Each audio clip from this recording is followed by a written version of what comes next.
Welcome to Truth Uncompromised.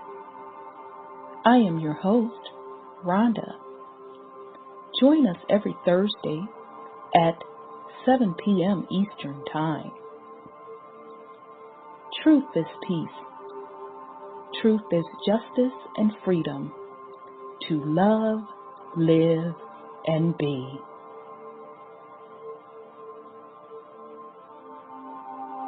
Music provided by SourceVibrations.com.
I am love.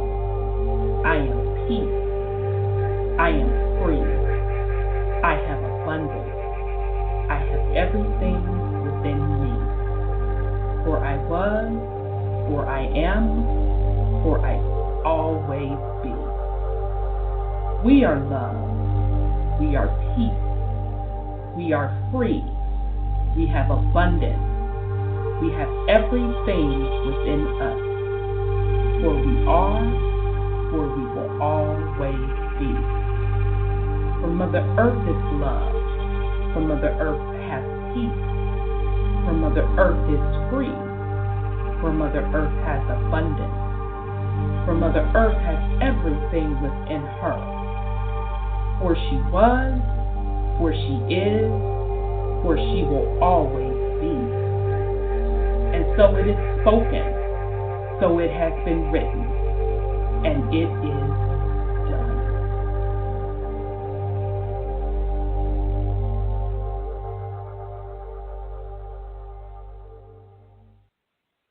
All right, family. Welcome to the Truth Uncompromised show. I am your host, Rhonda, and tonight is July 26th. We have a great show planned for you tonight. Tonight's topic is the future is now, the illusion of time.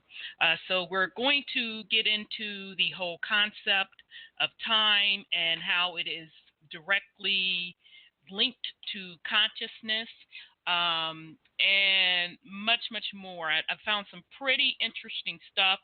It took me a little bit of digging to get a lot of the information, which I found very interesting. When I first decided to put this show together, I assumed it would be easy to gather materials together. So I'm really looking forward to it. So with that said, let me bring on my co-host. I see Brother Sean and Sis Sandra in the queue. Let me bring them on. Let me bring on Brother Sean. Peace and love, brother. How are you? Peace and love, sis. I'm well. How about you? I'm well. Good to hear your voice. Likewise, indeed. All right. Let me bring on Sis Sandra. Peace and love, sis. How are you? Oh, I'm good. Peace and love to you too, Miss Rhonda and Brother Sean. Hey, Peace and love. Good to hear your voice. It's good to hear yours. Okay. All right. Oh, I'm sorry, sis. Did you have something? I was just talking to about time, and sometimes time is running out. I'm glad this time is changing for us because the way they use their laws to benefit them is not good for us. So I was just talking to my sister-in-law about that Florida situation. Yeah, it's going to be interesting when we start talking about the whole time issue in general. I know years ago, a brother made me think about the whole concept of time. He said to me that, and I've said this several times on the show, and maybe some people caught it and maybe they haven't, but he said to me, time, if you look at the word, it is emit spelled backwards, right? Which is really frequency. So yeah, we're going to get into that. And to your point, sis, they also one of the clips that I want to play, and it's actually to me one of the best ones that I found.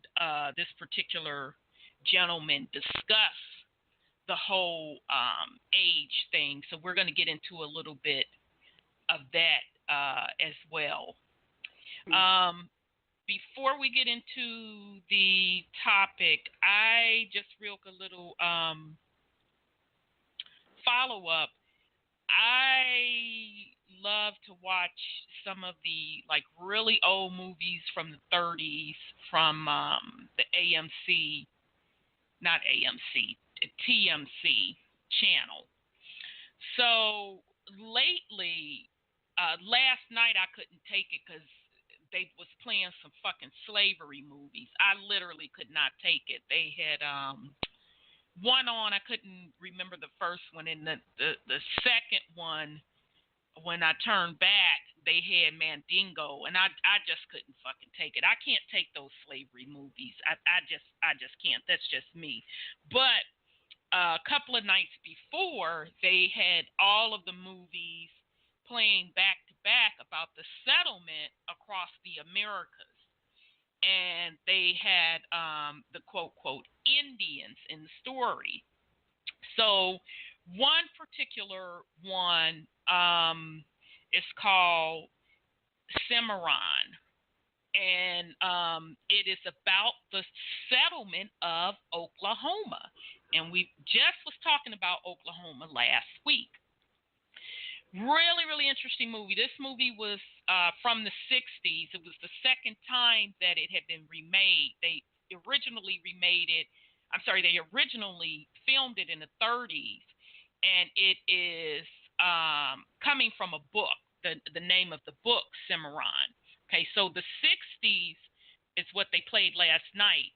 And it shows how the land was literally given away. And the story started with the two main characters, a newlywed husband and wife, traveling out west to claim this land that the U.S. government was giving away. And so they were going to be ranchers. So as they went along on their travels, once they got to that Oklahoma border, they were on the desert part of Oklahoma. So that wasn't the fertile land. So once they got on that particular part, it was like a bunch of people also there for the same thing. So the husband ran up on some of his partners from back in the day that was there to do the same thing. His particular partners were from Texas. So he asked the guy, what was he doing? Was he there for the same thing? The guy was like, yeah, yada, yada, yada. He said, it's so many people there. He said that only 1 in 5 people will be able to get the land. So as these people are like on the border of Oklahoma, on the part of the land that isn't as fertile, they had the soldiers, the U.S. soldiers guarding them, okay, and kind of holding them in a holding pattern to give them the signal when they can go and claim this land. And so the wife literally looked all around the land and was like, wow, look at all this free land. just here for the taking. So as they were waiting to get the signal to go get the land, because literally what they were going to do, the soldiers were going to tell them, okay, go claim the land, and the people were just going to literally ride the horses and put their stake in the ground on the land that they wanted. So the land that they wanted was the green land, over by the rivers and the fertile land per se. So in the meantime, as they're all standing there waiting on the soldiers to give them the go ahead, there was a quote Indian, dark Indian. So some of the Caucasian folks started messing with the Indian and trying to beat him up, saying you don't have a right to be here, this, that, and the third. So I'm sitting there just waiting. So the soldier walked over and said, what's going on here? He doesn't have a right to be here, blah, blah, etc. Woo. So the soldier says to the Indian, let me see your papers. So the Indian reached in his little pocket or whatever, gave him his papers, and the soldier said, quote, he's registered. He has every right to be here as anybody else. So I'm looking at this shit like, wow. So the Indian had to register, but nobody else, everybody else, the Caucasians, are motherfucking standing there waiting for the signal to go literally get their free land. So once the soldiers gave the go-ahead, everybody was taken off to go to the fertile land to literally put their white flag in the land to claim it, and they were fighting each other, running each other over, knocking each other off of their buggies and horses and all of that to race to get the land. So those that did wind up getting the land, you heard the soldiers say, now once you get the land, put your stake and claim in the land, remember in a couple of days you have to go and register your land. So I'm sitting here still watching this movie like, damn, they tell pretty much laying down how they did the shit. So the people, that the main two characters, the husband and wife, they didn't get the fertile land. So the people that did not get the fertile land, they came back to like almost that original start, that border that wasn't fertile.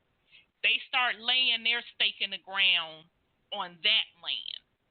Okay, so that land wind up being the land that you see in the Western movies, where they have all the well, our parents call them taverns in the 70s, but saloons, that's what they called them. So where they have all of the saloons and the general stores and the hoe houses, that was the area that the rest of the people that could not get the fertile land to ranch on wind up settling. And that particular area was literally what they would call, quote, quote, the ghetto today.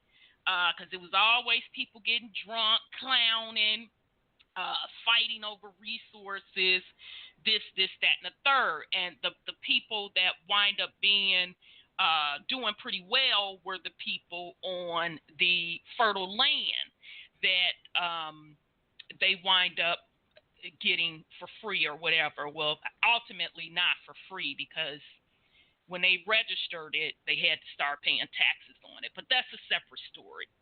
So throughout this story, it showed the prejudice and racism that the quote Indians had to endure, and it also showed how they were lynching the Indians, this, that, and the third. Then one particular group of Indians that wind up getting the shitty land or the non-fertile land, the main character, because the main character was like an abolitionist for the Indians, and he owned a newspaper.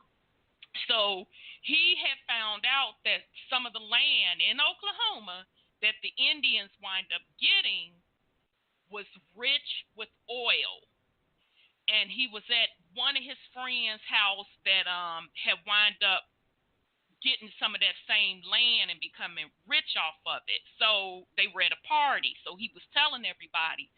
So his friend and one of some politician who was at this party, they started laughing, and they said, "Yeah, we heard that land had oil on it, and we swindled them out of that land. Ha, ha, ha, ha, ha. They won't be profiting on that land. Ha, ha, ha, ha, this, that, and the third. We got that land for pennies on the dollar." So according to the story, the man put out a article on it, blowing the whistle on them, and they had to pay the Indians royalties on the oil that land sat on. So they showed in the movie where the Indians was driving around in nice cars and this, that, and the third. So the thing that got me throughout the whole movie was that, number one, it was Oklahoma.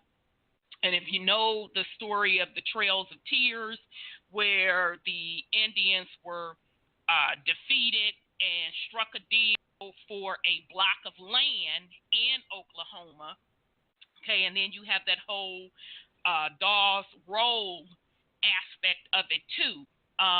So, it was just really interesting how this particular movie was supposed to be a love story, but they were really telling about the true settlement of the lands across the country, but this just so happened to be about Oklahoma.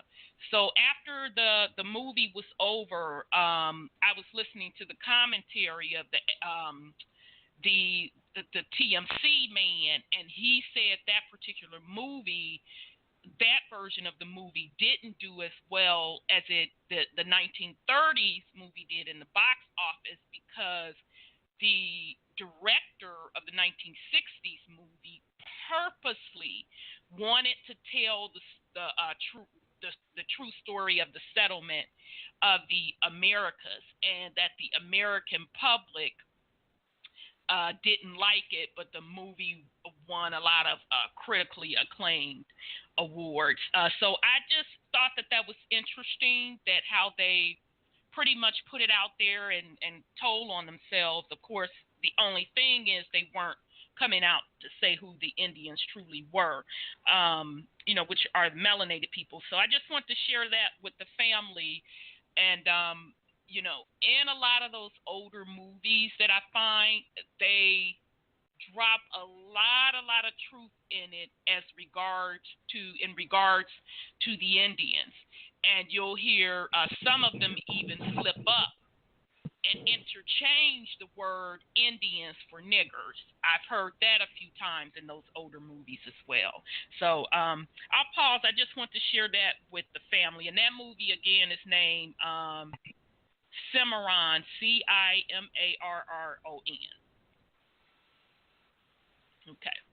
Mm-hmm. All right. I'm sorry. Go ahead, brother. Oh, no, I'm good. Okay.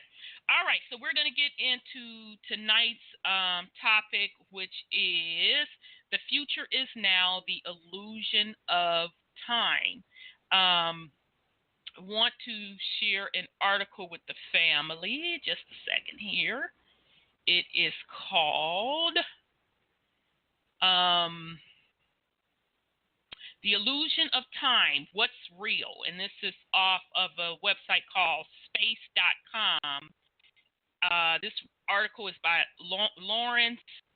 Robert Kuhn, and it is from July 2015.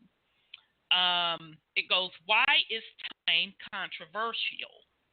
It feels real, always there, inexorably moving forward. Time has flow, runs like a river. Time has direction, always advances. Time has order, one thing after another. Time has duration, quantifiable period between events. Time has a privileged presence. Only now is real. Time seems to be the universal background through which all events proceed.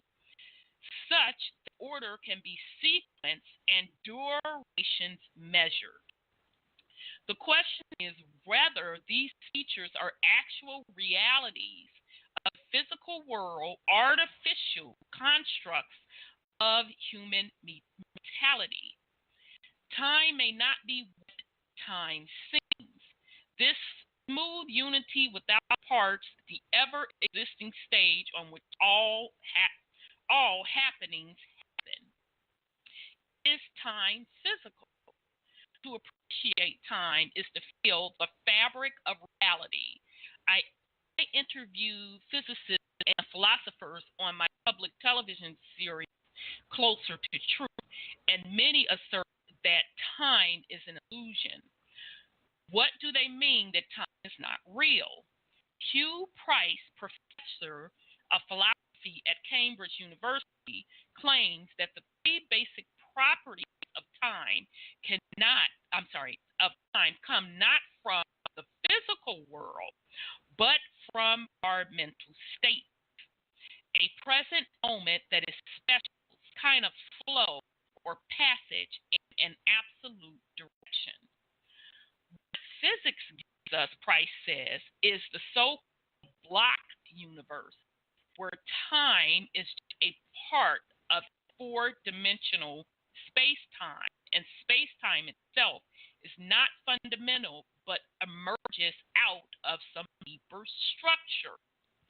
We sense an arrow or direction of time, and even of causation, he said, because our minds add a subjective ingredient to reality. So we are projecting onto the world the temporal perspective that we have as agents in this environment. Think of the blocked universe, which is supported by Einstein's theory of relativity, as a four-dimensional space-time structure where time is like space, in that every event has its own coordinates or address in space-time. Time is tenseless, all points equally real, so that the future and past are no less real than the present. Time is, was, will be. So, are we being misled by our human perspectives? Is our sense that time flows or passes as a necessary direction false? Are we giving false import to the present moment? We can portray our reality as either a three-dimensional place where stuff happens over time, said Massachusetts Institute of Technology physicist Mac Tegmark, or as a four-dimensional place where nothing happens, blocked universe. And if it is really the second picture, then change really is an illusion, because there's nothing that's changing. It's all just there, past, present, future. So life is like a movie, and space-time is like DVD, he added. Nothing about the DVD itself that is changing in any way. Even though there's all this drama unfolding in the movie, we have the illusion at any given moment that the past already happened and the future doesn't yet exist, and that things are changing. But all I'm ever aware of is my brain state right now. The only reason I feel like I have a past is that my brain contains memories. Time is out there, says Andreas Albright, a theoretical cosmologist at the University of California. It's called an external parameter, the independent parameter in the classic equation of motion. So time we know, since we learn to tell time on a clock, seems to disappear when you study physics until you get to relativity. The essence of relativity is that there is no absolute time, no absolute space. Everything is relative. When you try to discuss time and the content of the universe, you need the simple idea that you isolate part of the universe and call it your clock. And time evolution is only about the relationship between some parts of the universe and the thing you call your clock. Julian Barber, a British physicist, described time as a succession of pictures, a succession of snapshots, changing continuously one into another. I'm looking at you, you're nodding your head. Without that change, we wouldn't have any notion of time. Isaac Newton, Barber noted, insisted that even if absolutely nothing at all happened, time would be passing, and that, I believe, is completely wrong. To Barber, change is real, time is not. Time is only a reflection of change. From change, our brains construct a sense of time as if it were flowing. As he puts it, all the evidence we have for time is encoded in static configurations, which we see or experience subjectively, all of them fitting together to make time seem linear. It's not all illusory, but not all physicists are ready to demote time to a second-class status. John Polkinghorne, a quantum physicist and angelic priest, believes that the flow and direction of time are real and relentless. It is a mistaken argument, he said, to use relativity to assert that time is an illusion, because no observer has knowledge of this event or the simultaneity of different events until they are ambiguously in that observer's past. And therefore, that argument focuses on the way observers organize their description of the past and cannot establish the reality of the awaiting future. I don't know what the hell he just said, but okay, whatever. Polkinghorne rejects the notion of the static block universe of space and time together. We live in a world of unfolding and becoming, he said. Fatina Calamara, a theoretic physics at the Perimeter Institute, said, I have the distressing experience of physicists telling me that time is not real. It confuses me, but time seems to be real. Things happen. When I clap my hands, it happens. I would prefer to say that general relativity is not the final theory than to say that time is a prime conflict relativity and quantum mechanics, measured and malleable in relativity while assumed as background and not observable in quantum mechanics. Too many physicists, while we experience time as psychologically real, time is not fundamentally real. At the deepest foundation of nature, time is not a primitive, irreducible element or concept required to construct reality. The idea that time is not real is counterintuitive, but many ideas about the works that humanity had taken for granted have required a rethink. As Tegmark puts it, there have been so many things in physics that we thought were fundamental that turned out to be mere illusions, that we're questioning everything, even time. What reality is depends on what time is. Is time irreducible, fundamental, an ultimate descriptor of bedrock reality, or is our subjective sense of flowing time that evolved for other purposes and illusion? Opinion is divided, but many physicists and philosophers now suspect that time is not fundamental. Rather, time emerges out of something more fundamental, something non-temporal, something altogether different, perhaps something discrete, quantized, not continuous, smooth. The alternative is, of course, is a common intuition. time does flow. The present is super special as the only real moment, and the deep nature of reality is one becoming. I cannot decide.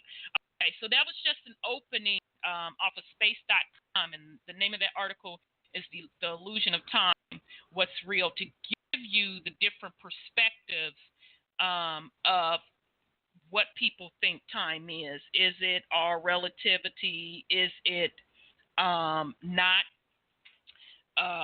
Is it quantifiable or not? So I'll pause in case somebody want to put something on it. If not, we'll move on. Yeah. Time being a frequency. Mhm. Uh-huh. If time is a frequency, then of course it isn't physically tangible, even if it's allegedly slowed down. Time actually is a limitation. It's a part of the human experience. It's nothing that an eternal being would have to pay any attention to. Mm-hmm. It's all part of the game. It's all part of the matrix. Yes. It's all part of cycles, reincarnation. Mm-hmm. It's all part of the spells and the curse. Because they have us focused on that. Yes. We wait so many years for certain things to happen. Then at this time, you're supposed to do this, and supposed to do that, or you're not supposed to do this. Right. And for the one to even base his whole theory off of Einstein, who we know didn't know nothing. No, he was off on pretty much everything, but yeah, absolutely. You bring up excellent points, and I see you 832 and 773. I'm coming right to you, sweethearts.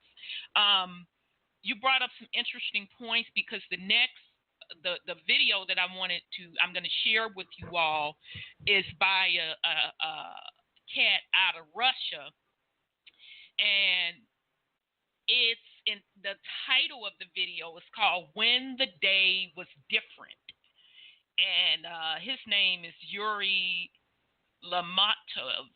And you have to bear with him because he's purely Russian. He doesn't speak English. So somebody is translating over the video what he's talking about. But the gist of the video is how the planet's time is calculated today is not how it was calculated back in the day. Because instead, right now, they calculate it on, a 24-hour cycle, right? Back in the day, they calculated it on entire year on 10 months. So it would make sense, anybody that breaks down the etymology of the months, December, Deci, really means 10. But they're telling us it means 12. So when, he started out with that in a little video, I said, oh, shit, I get it. So I'm going to play the video. I don't want to give any more away, but Sean, you'll appreciate it because he goes into how we had many more eclipses throughout the calendar year as well, based on that 10-month cycle. So the first thought of was the vibration was probably higher when the calculation of quote, quote, time was at 10 deci versus the 12. And it brought me back to what you said, Brother Sean, about this spell. Because that whole concept of 12 is all tied into astrology, but they linked it with the dogma religion. So that's roping you into a spell, a cycle of religion. Okay, so that was, to me, the whole concept of them changing time from 10 to 12, because 10, 1-0, represents in the mathematic language, which is really the language of the universe. Don't let anybody tell you any differently. Everything is mathematically language, okay? So that 1 and 0 represents binary code. True, false, duality. Okay? So they took it from that to take it to 12, to link it to a zodiac of 12, which that's not even accurate itself. Okay, so we'll get into that video in just a second here. Sis, did you have anything to put on it before I bring in the callers? I did, because Brother Sean is right. It is the matrix based on the fact that we are the creators. We create. That's one of the traits of human beings, is that they create. So if they change the textbooks, tell you that it happened in AD 1 or whatever, who started the ADs? When did they just pop up? Exactly. You know, because they tell you by their own constructs what time it is. And if you buy into that matrix, like Brother Sean was saying, then you're going to be a slave to that thing about how you're supposed to look at certain ages and what age you're supposed to die. Mm-hmm. See, they manipulating your life and your death with that stuff.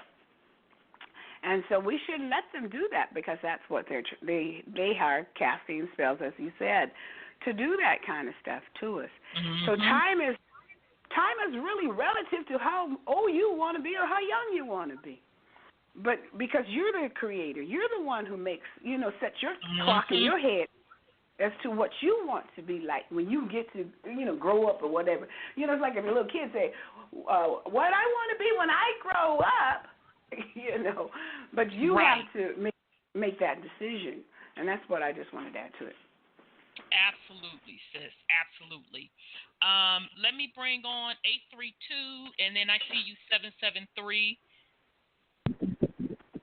832, your line is open. Sister Rhonda? Yeah, hey, brother, how are you? You got a little interference there. Peace and love, and to my sisters from the other mister, Sandra, and to my brother from another mother, Sean. Very interesting statement you made. I would just put something as a marker or boundary. Mm-hmm. So before I make comments on time, I wanted to share something with you. Did you ever watch that Dane Calloway $5 Indian documentary? I'm just going to wrap up your Cimarron movie review. Yes, I did. I'll be Siskel to your Ebert. Yes. You remember Siskel and Ebert back in the day? Yeah, I love them. They used to crack me up, boy. I guess I should say Men on Film. Oh, now that's a different story. Are you going to do the spin? From In Living Color. But now, on the $5 Indian, and I won't go into details on that. They can all look it up on Dane Calloway's video. But are you familiar with the legend of the Sooner? The Oklahoma Sooner, which is the mascot for OU, Oklahoma University. Sean might be hip to this. Do you mind telling that? Because the legend was, I'm putting a paraphrase on it, but as you were talking about that scene and then out in the desert expanse with the so-called protection from the cavalry, they would do a cannon shot, just like any other kind of competition. You would talk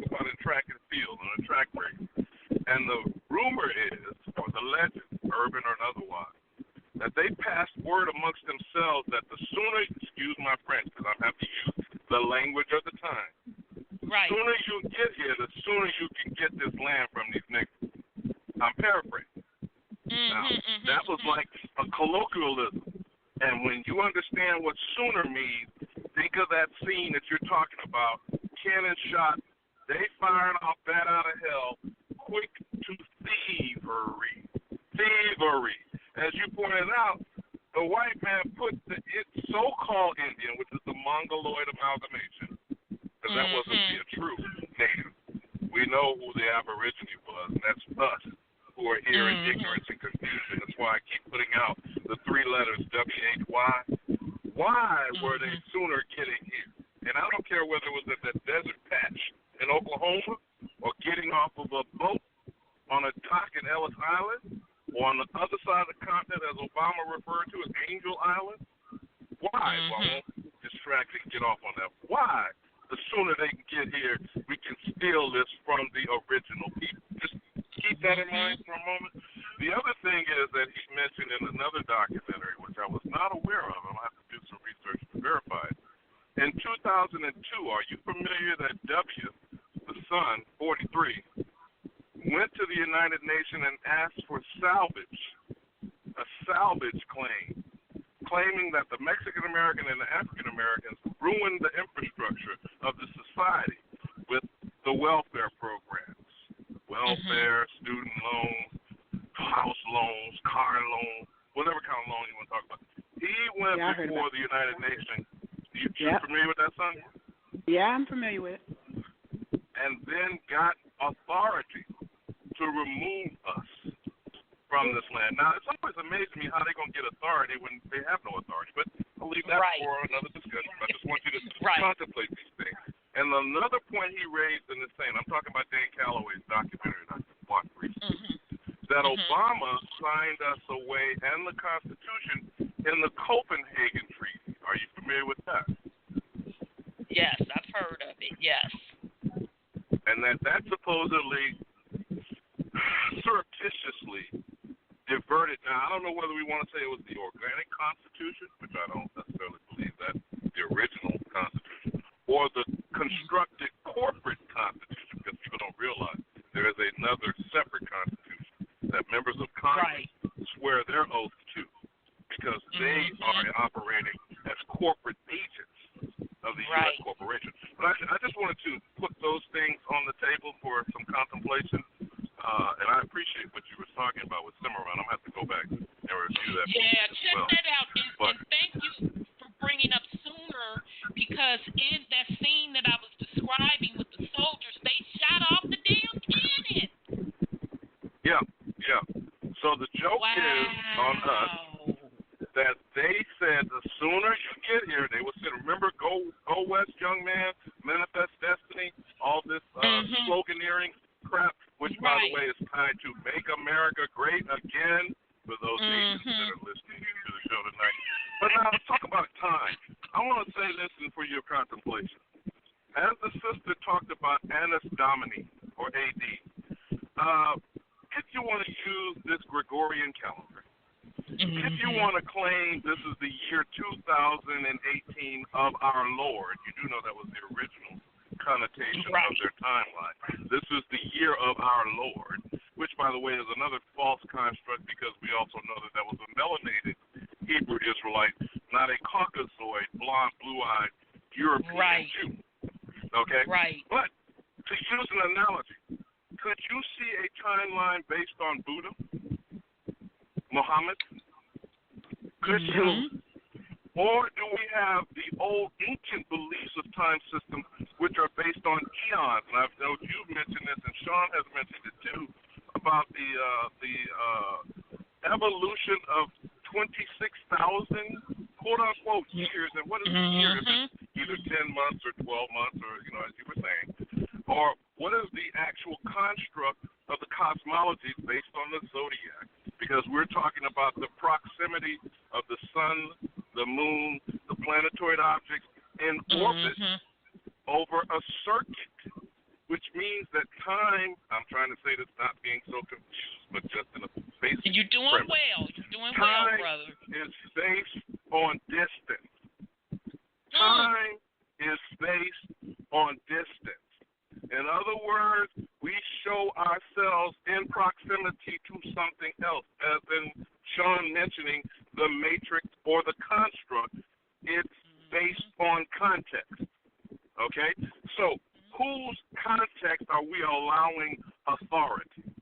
The year of our Lord, 2018, is based on Constantine, Emperor of the Roman Empire, deciding one human being to convert to a religion and a construct called Christianity after what the term Christian meant in Roman society was criminal.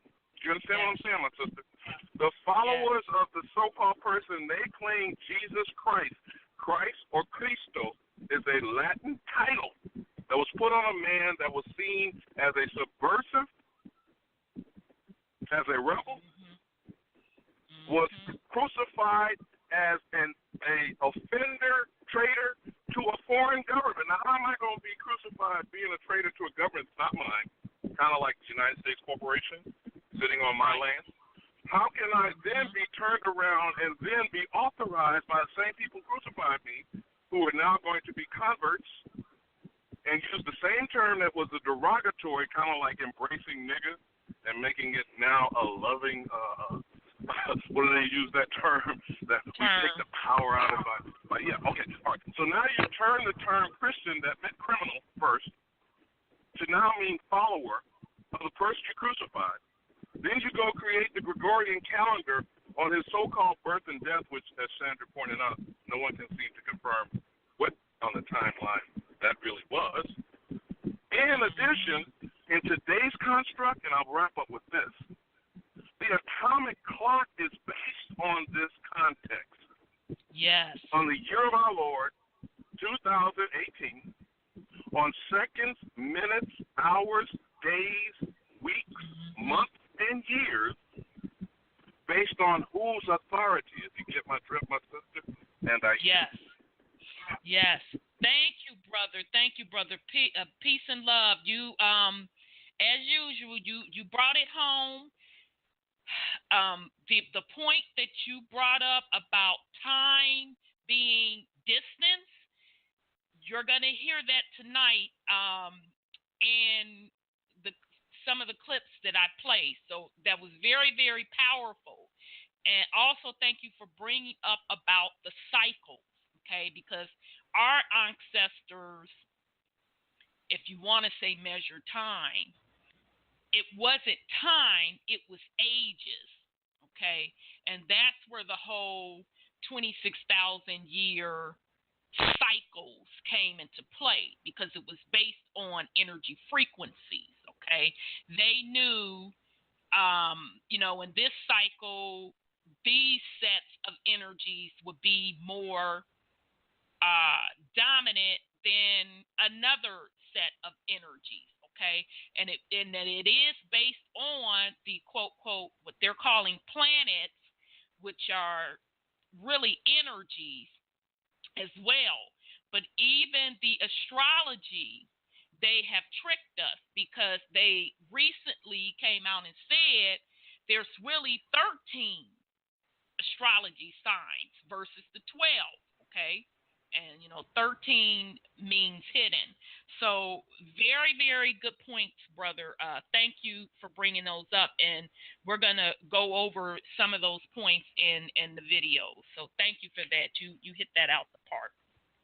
Okay, so let me go to 773. 773, your line is open. 773. Okay. All right, 773. I'm not sure if you wanted to come on or not. Okay, so let me get the video. This is by the Russian brother, When the Day Was Different by Yuri Lamatov. So be a little patient with him. You do have to pay attention, because it is being translated to English for you. Let me Let me pull it for you. I got to find the video. It's not that long. It's only about 10 minutes.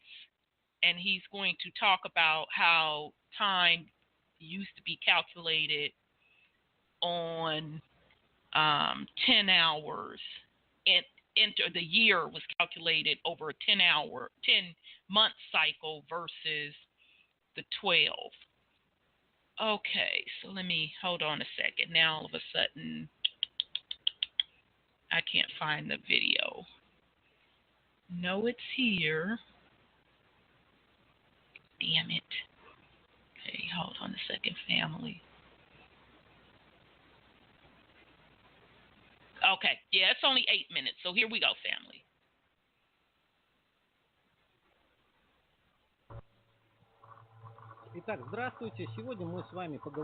So, hello. Today we are going to talk about the time, about how it was measured in the recent past. We're going to start from the clock phase of old astronomical clock, where you can see 24 divisions.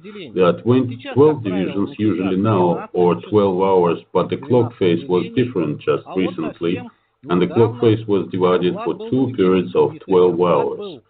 Right about these equal periods of 12 hours, we're going to talk about it today. In now times, the division of the day into 12 hours is associated with the day and night, but as we know, day and night are not exact periods and they are variable. And as we know, day and night are not always equal to 12 hours. And on the old clock, we see that both periods are equal and both periods are equal to 12 divisions. What kind of periods are these that have always been equal regardless of the time of the year? We're now going to find out with the help of the book of Jules Verne, which is called From the Earth to the Moon, Straight Path for 97 hours and 20 minutes. As we see, Jules Verne wrote a period of 97 hours and 20 minutes, and this was a period of 4 days in the past. If we divide 97 hours and 20 minutes into 4, we get a day equal to 24 hours and 20 minutes. Where could such a day have appeared in the past? From. It could have appeared in the version when the sun and the moon went to meet each other. Now the moon and the sun go in one direction, and both of these objects rise in the east and set in the west. In the past, one object was moving as well as now, while another object walked in the opposite direction, ascending in the west and setting in the east. With this movement, they met twice in a circle and gave those same 2 periods that were counted by the ancient astronomical clock. I will repeat, the day was equal to 24 hours and 20 minutes. For those who like to count, I propose to sum up the length of the contemporary solar day of 24 hours and the duration of the contemporary lunar day of 24 hours 48 minutes, and then divide it by 2, since the motion of the objects, the sun and the moon, was opposite, meeting each other. Dividing this amount, we get a number of 24 hours and 24 minutes. I think the difference of 4 minutes is quite small in order to change the movement of either the sun or the moon to the opposite direction. It's all within the margin of error. There are, of course, other options as to why this happened. We will not talk about it today, and we continue. So we have a day, let's call it solar lunar day, that was equal to 24 hours and 20 minutes. This day duration was considered in those times. In addition, because of the day of 24 hours and 20 minutes, there were 360 degrees, which now divide the globe. Let's check it out. To do this, we'll multiply 365 days of the year by 1,440 minutes as the number of minutes in one day. We will get 525,600 minutes. That many minutes are in an ordinary year.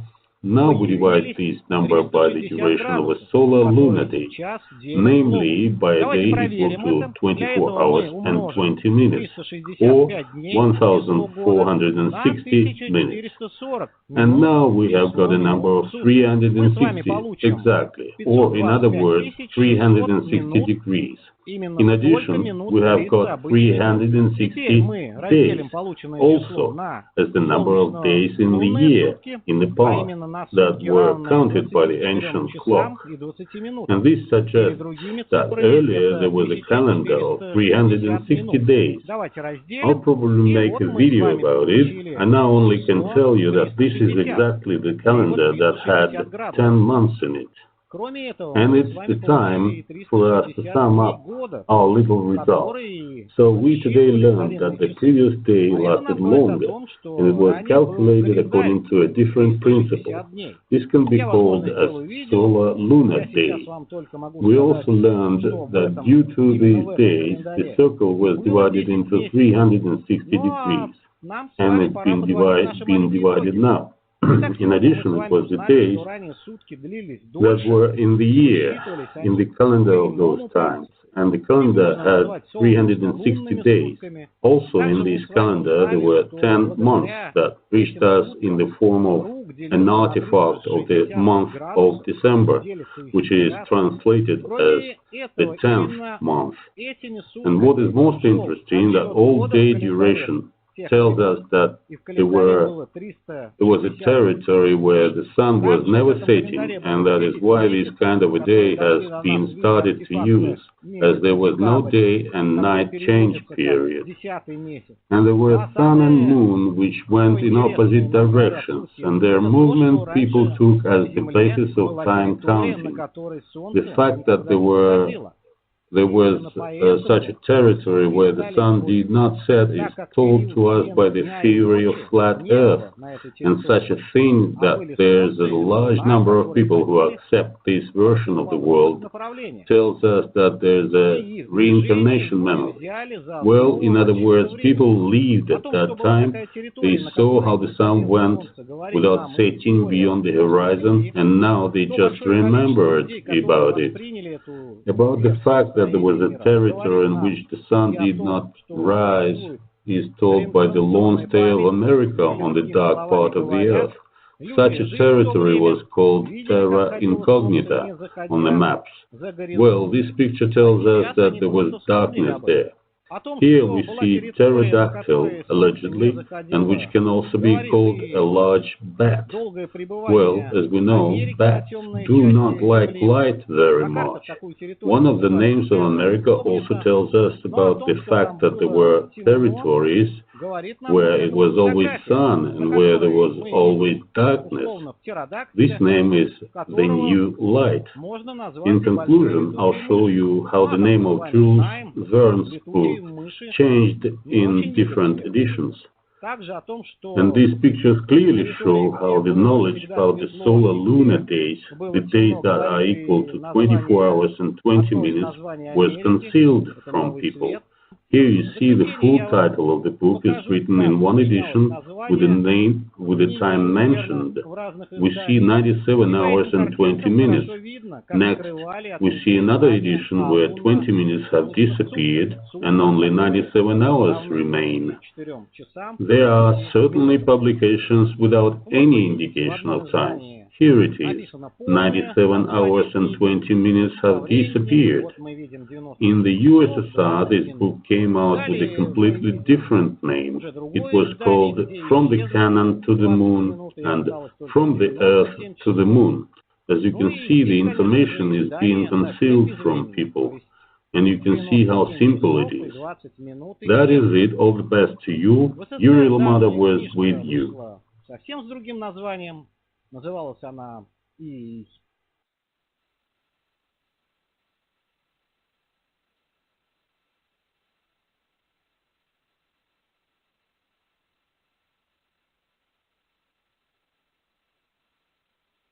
Anybody there? Brother Sean, you there?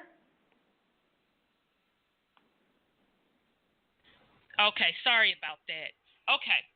All right, so that was by, sorry about that translation on the video. I don't know why they didn't mute them out. But that was from Yuri Lamatev, When the Day Was Different. And again, the reason I wanted to play that video is to get across how, time was manipulated differently. So based on the calculations that he was breaking down, we should have 360 days in a quote year, which would make sense that is the same measurements of a circle as well. Go ahead, sis. Rhonda, this 400-year thing, if you calculate that on a 360 year, it is all over. It's done with. They're trying to, it's to their advantage to maintain these dates to keep us exactly on this fake calendar stuff that they done put out there for us. And I mean fake, because he's absolutely right. It was based on a 360 year. And so if you want to keep your people that you have in captivity, your captive, you keep telling them, well, this is 2018 when it may be 1618. And so, okay, so you got the captivity in 1619 and all this kind of stuff. So, this is a trick.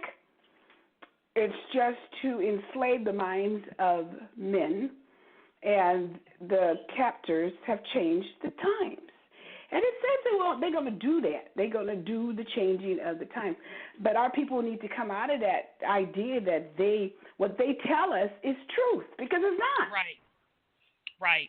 And I'm sorry, sis, I didn't mean to cut you off. No, go ahead. You know, always end with a little punchline, but go ahead. Okay, I just want to make sure you got it all out.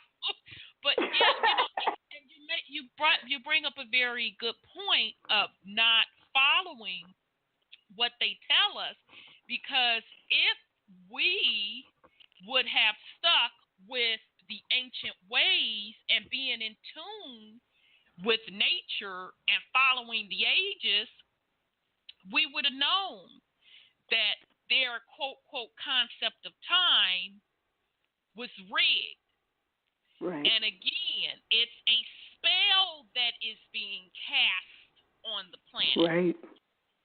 To keep you locked in a 12 zodiac, which is closely lockstep tied to the whole Messiah complex, and that's whether or not you want to use Jesus, Yahweh, Buddha, whomever, okay? Exactly. And stuck in the patriarch. Right. Because 360 makes a circle, which is the feminine divine shape.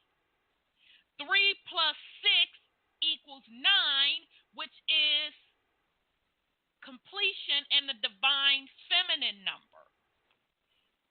So the changing of the way they are calculating quote time, and we're going to get into a little bit more what that time means, absolutely is a manipulation of the frequency to cast a spell for the purpose of control. So I highly encourage the family. He has this particular guy, Yuri Lomatov, Lomatov. He has a lot more videos out there. They're not long. I think the longest one was 15 minutes. He breaks down a lot of other things. I would highly encourage you, because he also puts up some decent visuals that'll help you through that whole language transfer thing as well. So let me get 215 before we move on. So here we go. 215, your line is open. Greetings. Yeah, I think that's me. I'm just a good listener, but tuned in. The information is amazing. I'm so glad to be able to partake of this And I'm just listening in, and just wanted to give a shout out to everybody. And the lioness was the one that pulled me in so I could partake of this information. So I'll just go back to being a good listener, and thank you so much. I really appreciate everything. Bless your heart. Thank you, sis. Peace and love. Thank you Peace for and love, too. coming Peace on love. to say hello to us. Peace and love, or greetings to us. I really don't like to use hello. Okay. All right. So the next where I want to go. Go ahead on, brother. I mean, if you think about it, animals don't tell time or use the calendar. No. And No, they don't.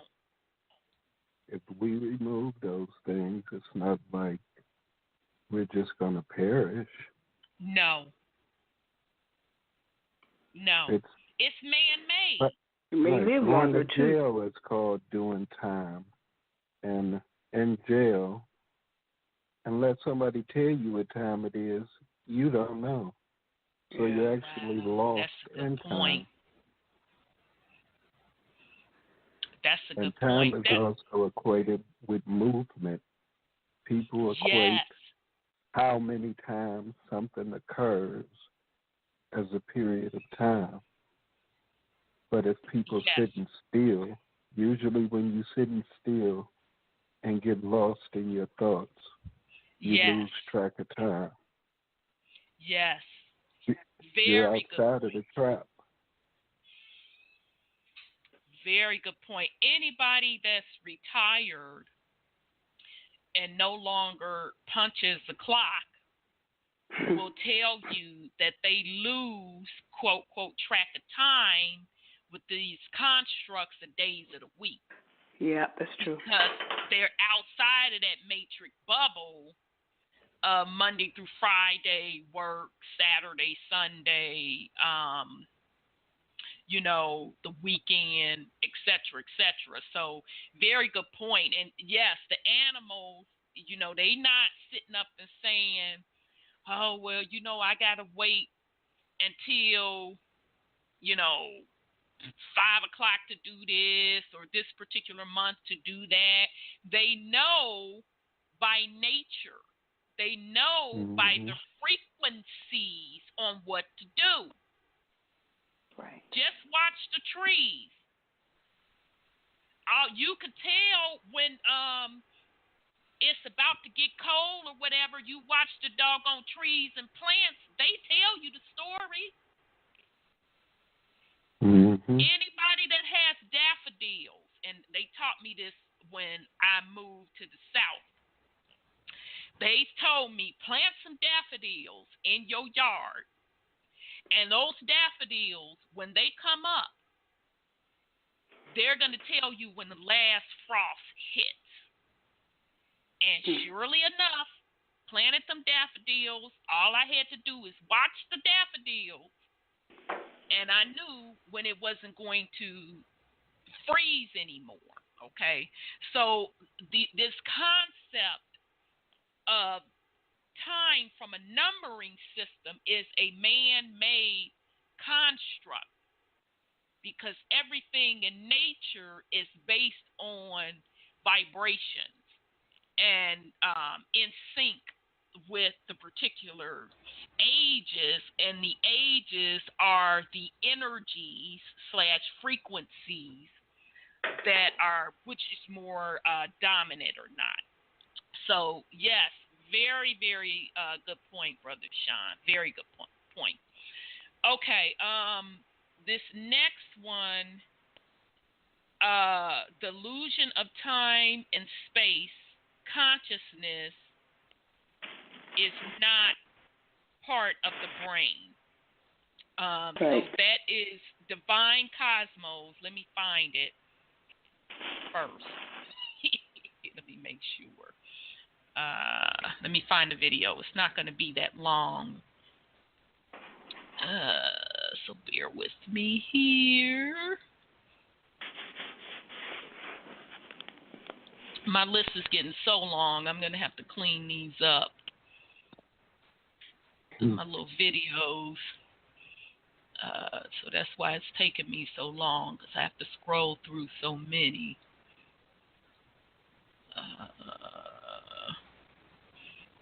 And sometimes they just magically disappear. Mm-hmm. Yeah. So let me go back and make sure. Okay. I see another thing about time, like you were saying, as far as for the 9 to 5, people being distracted with the regimen, which prevents you from being in the present moment. Yes. Which is the only reality. Yes. Period. Yes, because, I'm sorry, go ahead on, brother. No, I was just saying it's the only reality, period. Is the now. Exactly. Yep. Exactly. It's mind control. Yes, it is. It's mind and energy / frequency control, if you think about it. Yeah. Because your energy is being directed the way to something that it may not want or need to be doing. Okay, if you think about how much quote quote time that you spend on a gig, it really puts things in perspective. Okay, and at the end of the day, you're doing that not because you want to. Most people not because they want to. It's because the other spell that has been put upon the people on the planet is that you have to work in order to survive. Mm-hmm. When that's not the case, because Mama has provided everything for us. But because we are under the spell of time that someone or something has constructed for you, that's a part of it also. The whole working to survive, the whole scarcity. When nature itself regenerates, that's not the case. We literally have everything that we need. Okay? So very, very good point, sis. So, yeah, I don't know why the hell I can't find that. So I'm going to have to see if I could get my other one. If not, I'll have to jump into the last one earlier than I wanted to. Sometimes my stuff's... Go ahead, brother. I honestly don't think that Mother's frequency has ever fallen. I think it's ours. That's why we've always been able to tap into it. Damn, brother Sean, you be coming with it. She's still capable of providing everything that we need. She's still also capable of wiping all of us out if she saw fit. So it's basically our thoughts and our frequency. And we have fallen out of that higher frequency with her. She's a constant. You know, all this talk about destroying the planet, and it can never be done. No, that I agree with. That's all part of the trap. Yep. Fear. Yes, which is a frequency within itself, a low vibrational frequency. Wow. You know, it's interesting as you brought up, I'll always think of that differently now, that Mama really never changed her frequency. It's our frequency that changed. We lowered our frequency. We just haven't tapped into her higher frequency. Now, as I was discussing that movie, Cimarron, in the beginning, in the scene in Oklahoma, in the background, they have the ancient tree in the background, which they're now calling a mountain. Okay, but you do a little research and you realize that a lot of what they're calling the mountains are silicon ancient trees that used to be gigantic. Almost think about what they show you on Avatar and how they were cut down and leveled. So this particular scene that they're waiting before the sooner or the cannons go off to rush to put a stake in the land, I'm looking at the ancient tree in the background that's been cut down and this desert land. And the first thing that came to my mind was like, wow, look how far that we have fallen, because you have the ancient tree in the background that was in existence in its glory, putting out all of these beautiful high frequencies, and this land that is now a desert was also rich in minerals and providing. And because of the ancient wars that took place on Mama Earth, and we're going to do a show on the ancient wars of Mama Earth in a couple weeks. I'm pulling it together. The result of that was we kept falling as beings into lower frequency. And it just automatically in my spirit, I thought of all of these deserts that we see are an evaporation of the oceans and the dry deserts that you see out west, particularly like Texas, and the scene that they showed in Oklahoma back then. I'm sure it's probably built, a lot of buildings are on there now, but back then, with the little plants trying to come back up, it was a scalar technology war going on that also stripped the land. So as the body of Mama was steady being damaged, because we are also connected to the land, and because of the decisions that we consciously made, also lowered our frequency as well. So very, very interesting. Okay, I did finally find the video after all of that, but I guess that was for a reason. Brother Sean dropped that bombshell on me. So this one is called The Illusion of Time and Space. It's 16 minutes long. So whose YouTube channel was this? I think this is off of this is the Divine Cosmos, and the YouTube channel is The Universe Inside of You. So here we go. Okay, here we go.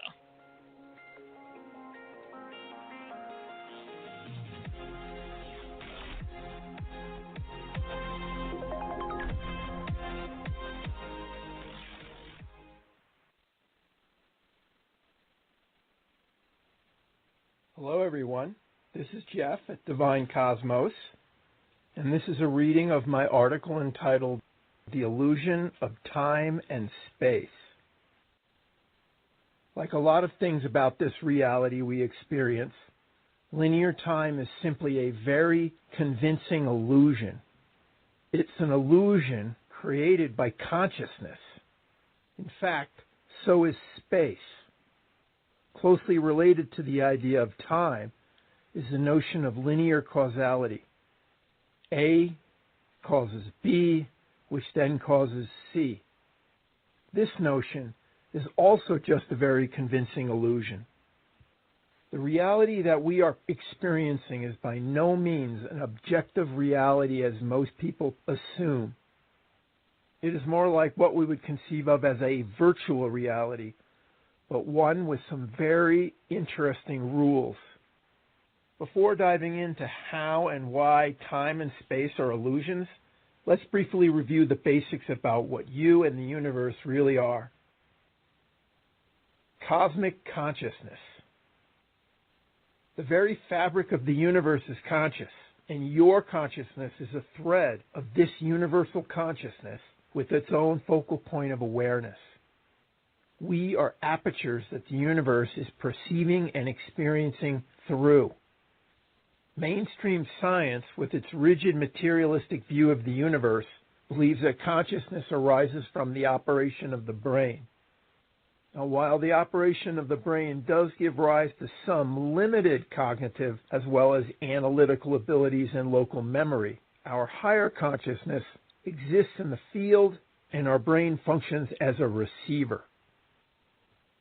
Here's a statement that Ervin Laszlo has made that echoes this sentiment.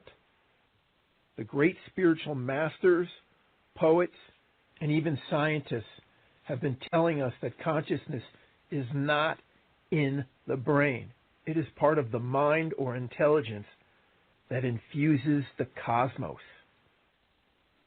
In fact, not only does consciousness permeate the fabric of the universe, but it's very likely that the universe is consciousness. Everything seen and unseen, large and small, are just thought forms inside the cosmic mind. And because we are threads of this cosmic consciousness, we are creating our reality with our thoughts and our beliefs. This is how the universe works. This is what it is.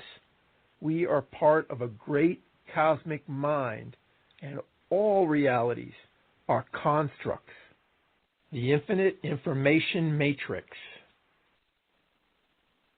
The information that represents every aspect of every moment of the past, present, and future all exists simultaneously, eternally, and now.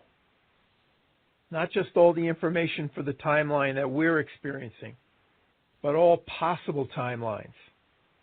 Literally an infinite matrix containing everything possible, everything imaginable. Of course, this is not apparent from within the space-time construct because we're only seeing and experiencing the part that is needed to create the experience of our reality. You can think of a timeline as the path that our consciousness takes through the information and hence experiences. As Albert Einstein has said, the distinction between past, present, and future is only a stubbornly persistent illusion. In an unbounded or unconstrained state of consciousness, the state that our higher self is in, we can move our point of awareness anywhere in the infinite matrix of information that represents all that is, navigating through it by either the temporal dimension or the spatial dimension. Note that these dimensions are simply dimensions of the information. They aren't real in the sense that we think of them. More about this later in the article when we look at remote viewing at past life regression. Our physical reality is a construct that our souls are using as a learning experience. In a certain sense, our whole reality is an illusion, but the experiences it provides are very much real and leave an indelible mark on the consciousness that is our soul. This system serves as a most excellent training system for our souls and drives our soul's spiritual evolution and growth. The cosmic film projector. From the context of the eternal now and the infinite information matrix, a linear experience is created by sequentially stepping your consciousness's focal point of perception and awareness through the information matrix. This process creates the experience of time and space, motion, evolution, and causality. It's like a movie produced by a film projector. In a film projector, the illusion of motion and time is created when the projector displays the still frames of the film, one at a time, in rapid, steady sequence. Yet we know that all the frames of the film exist simultaneously. In fact, the projectionist can take the film out, spread it on the floor, and view all the frames at the same time. In a similar manner, our consciousness projects individual still frames of reality in a steady and extremely rapid sequence, billions of times per second, creating the illusion of the flow of time. Each frame of reality contains absolutely no motion whatsoever. It is a perfectly still image. Yet by rapidly sequencing these still frames, we create the illusion of motion and time.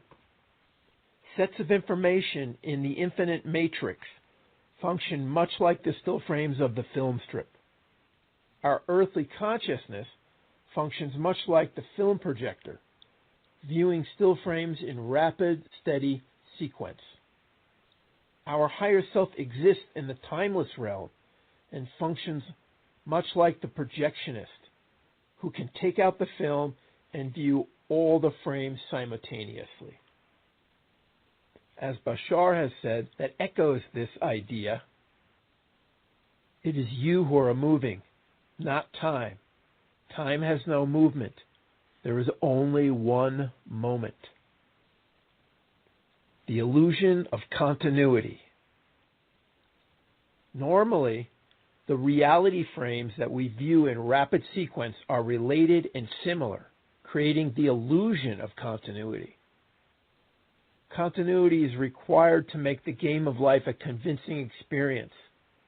If we experienced obvious discontinuities, we would realize we were players in a game, and that would kind of defeat the effectiveness and purpose of this game. One of the reasons why continuity is experienced is because we are selecting the reality frames that we see in each successive moment via resonance with our thoughts. And since we don't believe that jumping around timelines is possible, that is, we believe in linear continuity, then discontinuities don't normally happen. We expect continuity, so that's what we get. We are creating all of our reality with our thoughts and beliefs. This is how the universe works. This is what it is. We are part of a great cosmic mind. Of course, continuity is not an absolute requirement. It is possible to jump to a completely different frame in the infinite matrix. Jumping around the timelines would normally be considered time travel, and this has traditionally been considered impossible. One argument that is often put forward why time travel isn't possible is the grandfather's paradox that states the following. If you time travel to the time of your grandfather and kill him before he has any children, then your father would not have been born, and then you wouldn't have been born. And if you were never born, you could never go back and kill your grandfather.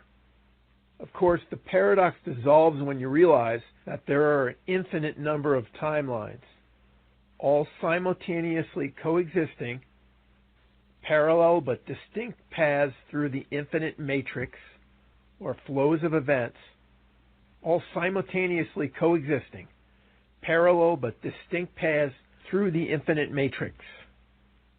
When you time travel, you are jumping into a different timeline. There is no change whatsoever in your originating timeline.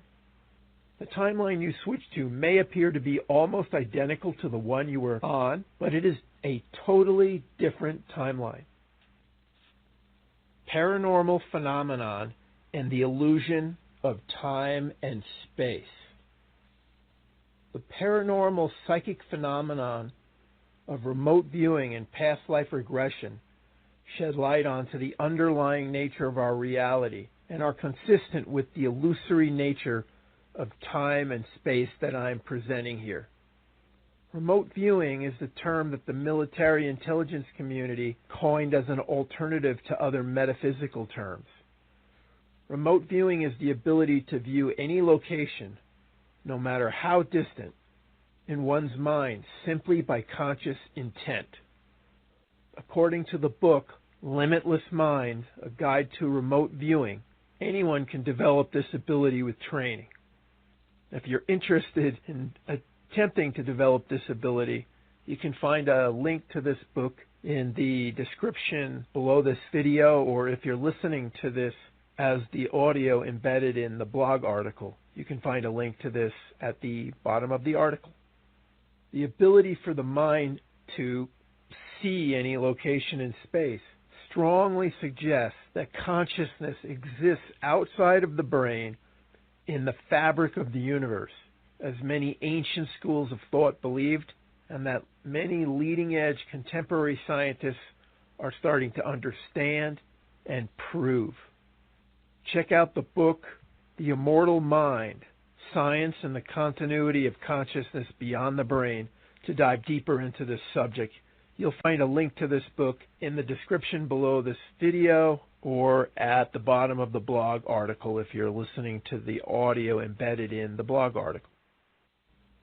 Our conscious awareness is indeed a part of something akin to a universal mind, and in its unbounded or unconstrained state, we can move our point of awareness anywhere in the infinite matrix of information that represents all that is, navigating through it by the spatial or temporal dimensions.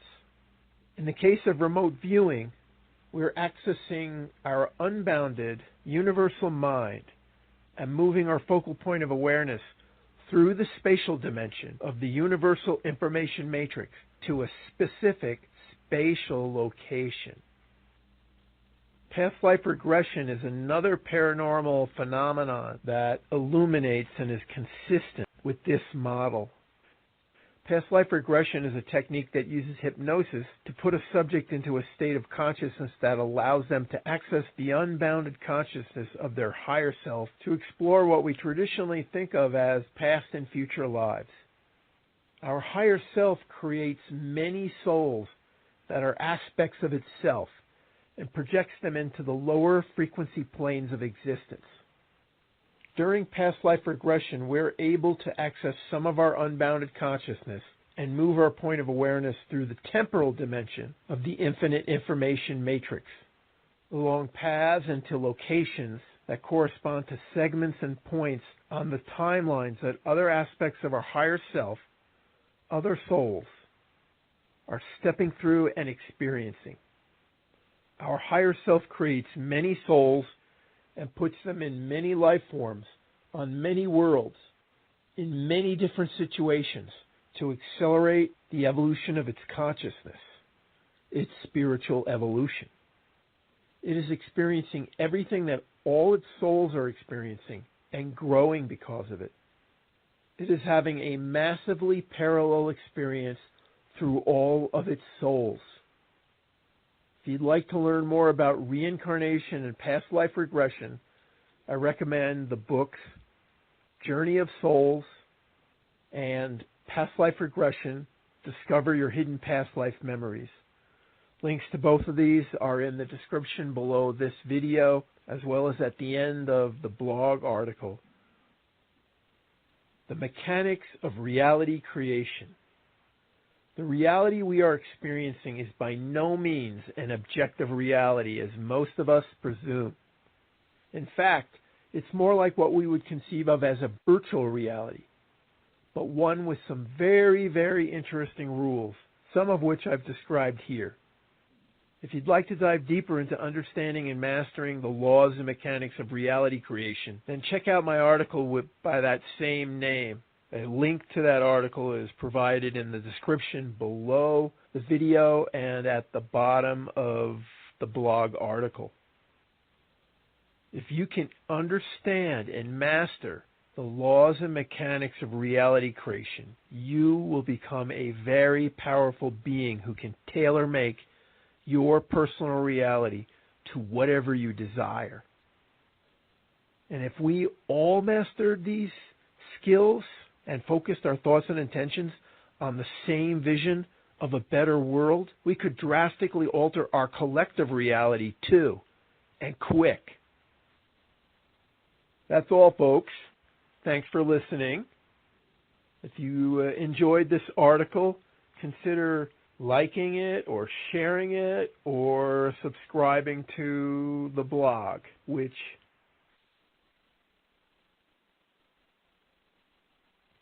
Okay. Again, that video was called "The Illusion of Time and Space. Consciousness is not part of the brain. Divine Cosmos," and it's coming from the YouTube channel Universe Inside You. So I'll pause in case somebody want to put something on it. Yeah, sure do. Alrighty.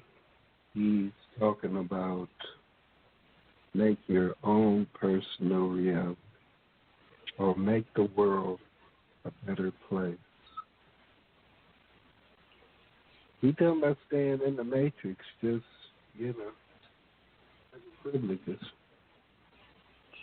Yeah, that was interesting. That's why I paused and said, "Do anybody want to put something on it?" Because I knew you would pick that up. The whole thing is. Good point. Go ahead, Brother Sean. As far as for what we call laws, whether we're talking about so-called universal law, we created all of it. We existed before any law. Exactly. No law created us. Right. So laws, whether you're talking about regulations or statutes, whether you're talking about karma, because it's supposed to be a law, we created all of that. Cause and effect. I mean, if we're just in a state of pure energy without this physical existence, exactly, what consequences are there?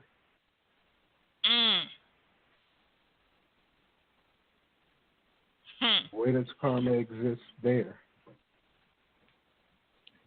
There is none, right? Right, it's a word that was made up. It's a frequency. Right. Keep you waiting. It don't have you in the present moment, because when it comes to issues of karma, I'm not going to do nothing about that. I'm going to let it slide. Karma going to take care of it. You're not in the present moment. You're not in control. You're waiting for something else to control that situation. Inside of the matrix. Exactly. Yes. Very, very excellent point. I knew you would pick up that particular piece, because what I liked what he said was very, very interesting was the fact of the essence of you, your soul, creating duplicates of yourself. And he didn't quite say that. I'm just trying to interpret what he said.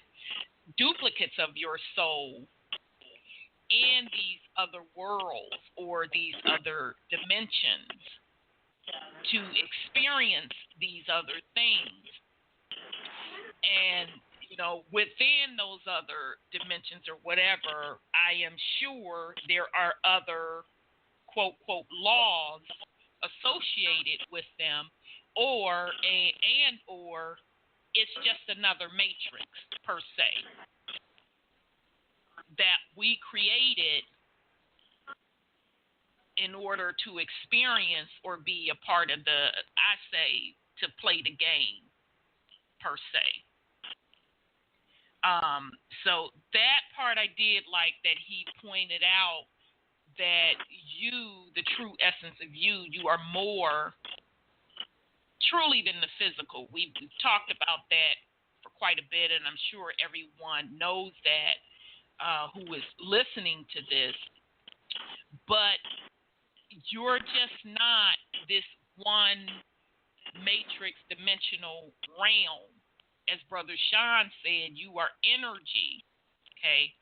So you transcend through throughout any of the realms, and there are multiple versions of matrices with, I'm pretty sure, different rules or whatever that were set up in those particular matrices that were invented as well. So Brother Sean's point about, the universe laws, which by the way, we're going to do a show next week to discuss the laws of the universe, because a lot of people still don't even know that. So we're going to go into that. But even so, the laws of the universe, he's absolutely right. That still confines you within the matrix. And the sad part about it, I guess you can look at it twofold. I'll go with the sad part about it first.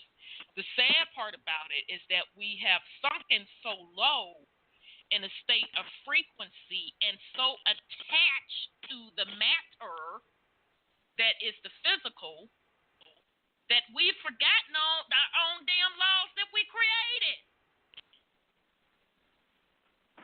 Mm-hmm. We don't know them. If you don't know them, you can't apply them and master them to even be, I don't want to say the word comfortable, or navigate throughout the matrix that you created. Okay, so some would say that we did that by design in order to experience the lowest level to whatever we felt we were going to gain. Okay, so, but that's a very good point, Brother Sean, about even the laws of the universe itself is a construct of operating within this defined matrix, which again is created through consciousness. Yeah. So the laws didn't create us. It was the other way around. Have so you, very good point. Sure, sis, go ahead. Have you ever, I keep thinking, every time you guys talk about these silicon trees, and you had that video on where the lady was talking about the circle of the tree was 900 feet wide. Yes. I said, oh, now who? We don't have equipment to chop that tree down. We don't have. Who is we? We. Okay. Now I'm going. Now I'm talking about mechanically, physical stuff right now on this planet to cut the trees down. Oh, you're talking about in this particular period of time.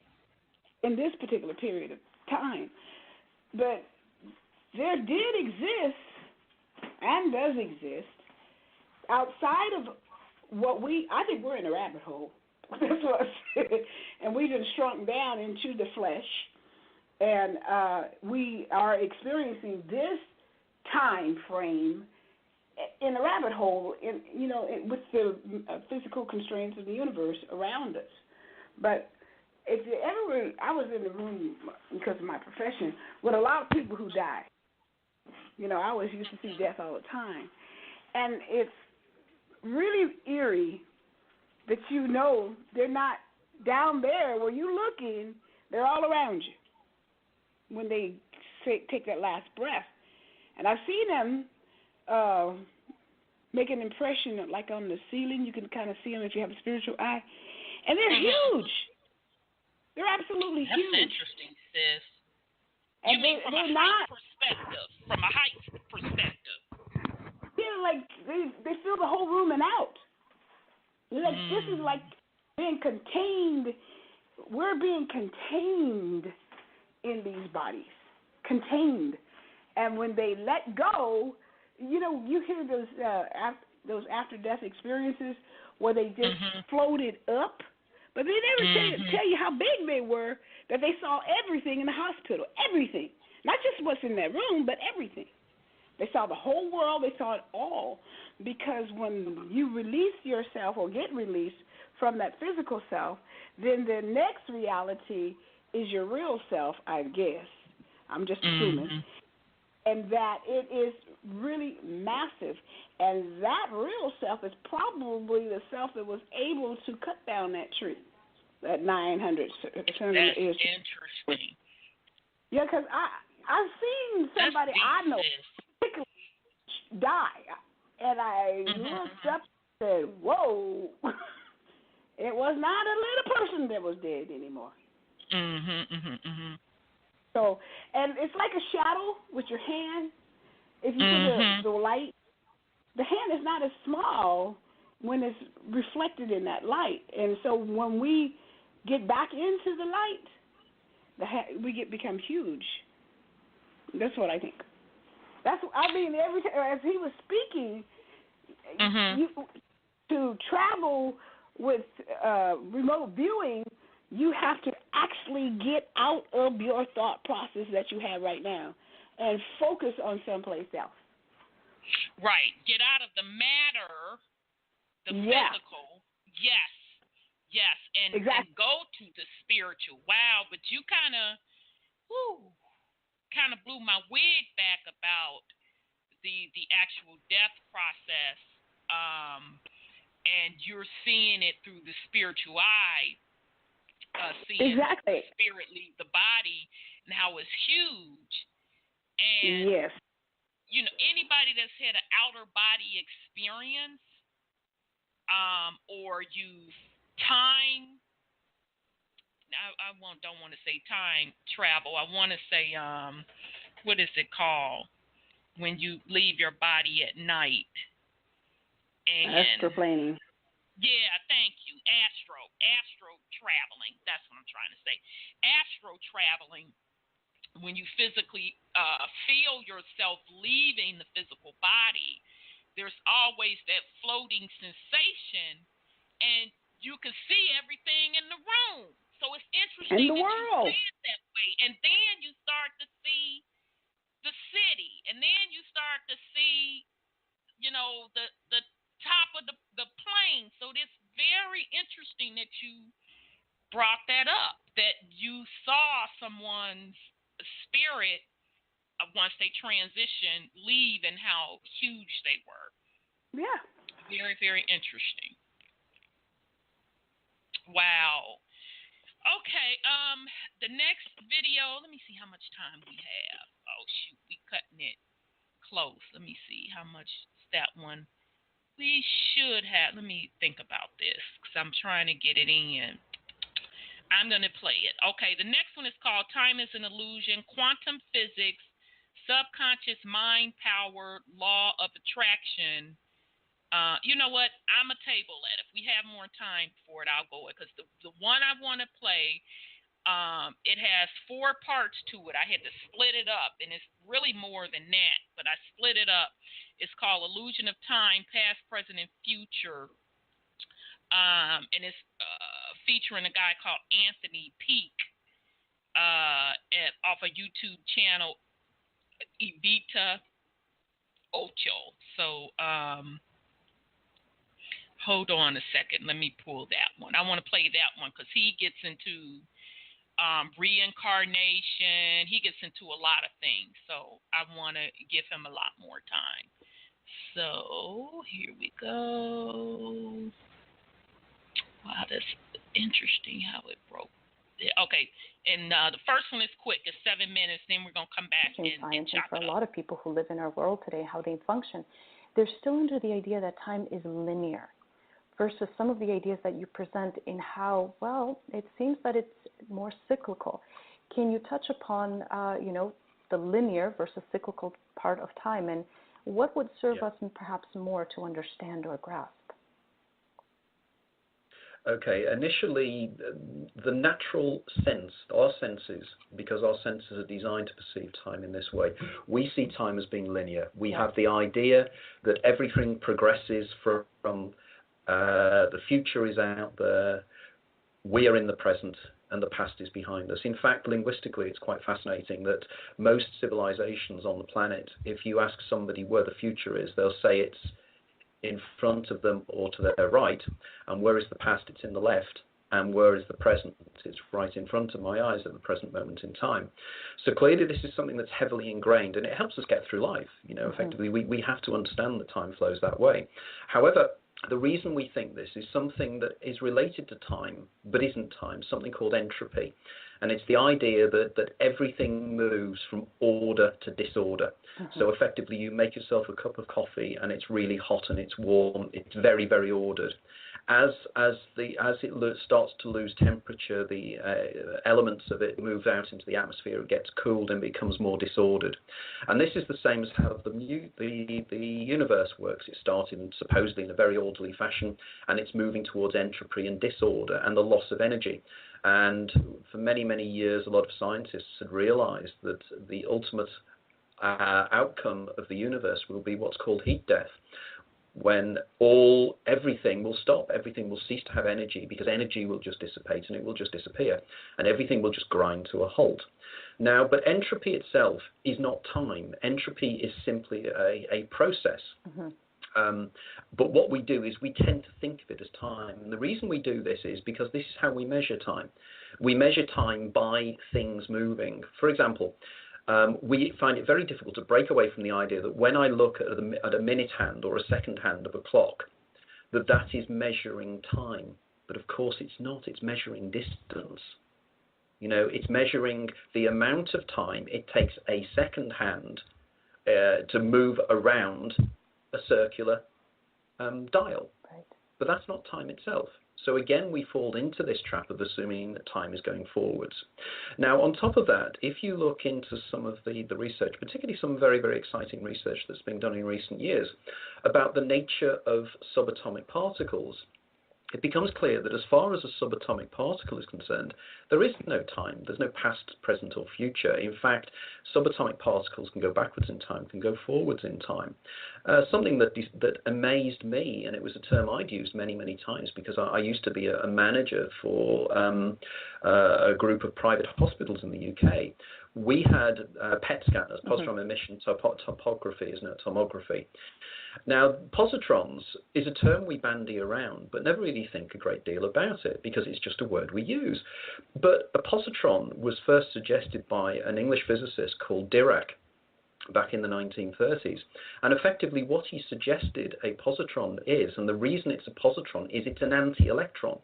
It's an electron with a positive charge. But not only that, but Dirac suggested that what they are in fact electrons traveling backwards in time. Now, this then starts to become very intriguing, because a guy called, I think it's John Cramer, who is a particle physicist, has suggested that reality itself is created by electrons moving forwards in time and encountering electrons, positrons, moving backwards in time. And of course, the point they interface is the present moment, because that's when they impact with each other. And this is what creates the reality. Now, what becomes more interesting then is if we put into this huge picture something called photons. Now, photons are, and it gets quite difficult to describe here. Let's just call them particles for now, because let's take the Einstein viewpoint that they're little kind of point particles of light. A photon always travels at the speed of light. This is its natural speed. It cannot travel any slower and it cannot travel any faster. It travels at the speed of light. The second thing is that we know that at the speed of light, some very, very peculiar things take place. For instance, time stops.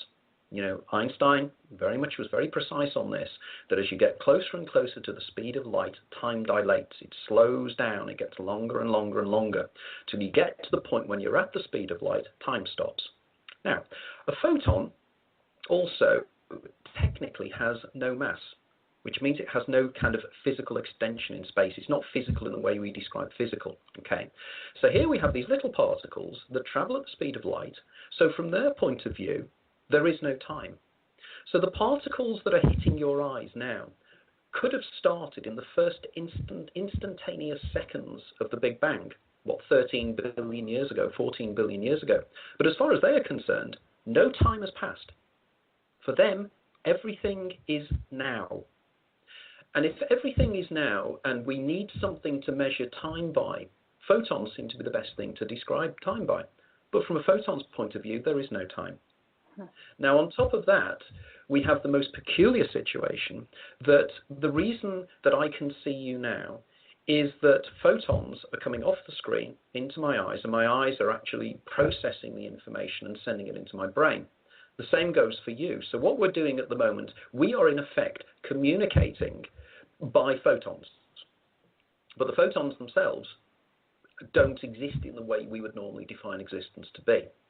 So here we start to get into some very, very strange areas, because what does this tell us about the ultimate nature of reality if the basic particles of reality are photons?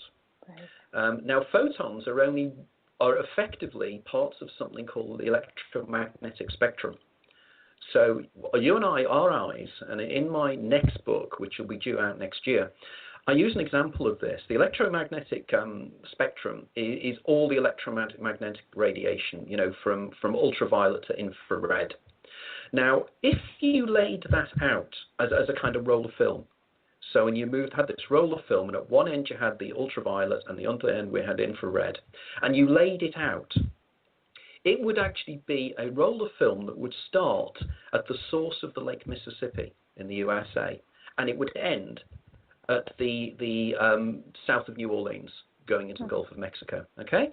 Now, the whole of the visual world we take into account is visual light, is the light that we see, because all light is a part of the electromagnetic spectrum. That would be about an inch, one frame of the film, and I think it's somewhere near Hannibal, and I'm not sure what state Hannibal is in. Okay, so that is the first part of Illsuion of Time, Past, Present, and Future, Anthony Peak, and that's off the YouTube channel, Evita, Evita, Ochel, Ochel. That's just the first part. I'm going to get into the second part in a second. I wanted to pause in case anybody had anything to put on it. I do have a comment I want to make, but I'll wait and see if Sis or Sean, you have anything you want to put on it before we move on. Go ahead, Sis, because I'm waiting to see where you're going to go with this. Oh, okay. So only thing I wanted to put on that, interestingly enough, when he started talking about the photons and the spectrum of light, remember when we did the show on emotions and our energy and motion, and we talked about your chakra centers, which make up your energy centers, which are associated with colors, okay, which are spectrums of light which emit the energies. Okay, so he's really talking about the same concept as it relates to what we are calling time. Okay, so it goes back to the very beginning when I said a brother told me years ago that even the word itself, time, is emit, spelled backwards. Okay, the emittance of frequency, and frequency is light, and those light particles is also associated with a mathematical code. Okay, so that's what I wanted to point out with that. So here we go with part 2. Here we go. All right, let me find part 2. Okay, I don't know why it split them up. They should be one behind the other, but it ain't one behind the other. Here it is. Okay, so this one is 18 minutes, so he getting into more meat. We're going to go into overtime in about 23 minutes. I don't see anybody online, so you have to be on the phone in order to continue. It's 929 477-3858, 929-477-3858. So here we go with part 2. Again, to perception, that we all think we're constantly seeing and living the same reality, perceiving time the same, but so many variations exist, and this is where I think your work is really starting to bring that out into just showing the potential of, okay, well, hey, there's so much more to the story than we've been seeing. So, Anthony, one other dualistic sort of idea, as for some people, again, seeing time as linear or cyclical, and you bring this up in your book, is the theories of presentism and eternalism. Can you just give us a small summary of how do these two theories work and sort of, fall into the similarities and yet such quite big differences? It's again the idea of, is time, it's again coming back again to the flowing of time, that is there an internal is there a backdrop to everything, which is eternity? Mm-hmm. So in other words, what time is, time flows through eternity. And we live within the present moment, within that eternity. And then we move from this moment to the next moment to the next moment within eternity. The issue with that is, and it again becomes incredibly interesting idea, is what is the motive force that moves us through time? How, if we are moving through time, a car travels along the road, and a car travels along the road because it has an engine which moves it through time. Whereas if we move from point A in time to point B in time, we have moved a distance in time, but that distance within overall three-dimensional geometric reality, we haven't moved at all. In other words, we've stayed in the same place. So there is a suggestion that there is an eternity that's outside of everyday reality, that everything moves along. Now, again, we then have the difficulty here, and well, not a difficulty, but it's some interesting ideas that are being put forward now in particle physics to say that we have discovered that there are subatomic particles, and we can break matter down into its component parts, and we've discovered that matter, in fact, is quantized, or energy is quantized. It's in little quanta, it comes in little packets. People are now suggesting that, in fact, time itself, I think David Finkelstein was the guy that first came up with this idea, is that time itself is quantified. In other words, it's not continual, it's in little jumps. Mm-hmm. Now, this means that one bit of time and another bit of time are discrete. They're not joined in any way, which means that time itself must judder in some way as we perceive it. Now, again, they've said there is an argument, there's something called the Planck length, and the Planck length is the smallest possible bit of time that you can imagine. Again, Finkelstein called it a jiffy, which I thought was really brilliant. So a jiffy is the smallest amount of time you can have, and I think I'm right in saying, I might stand here corrected, but I think it's calculated as the amount of time it would take a light wave traveling at 186,000 miles per second to cross the circumference of, I don't know, the smallest subatomic particle we know.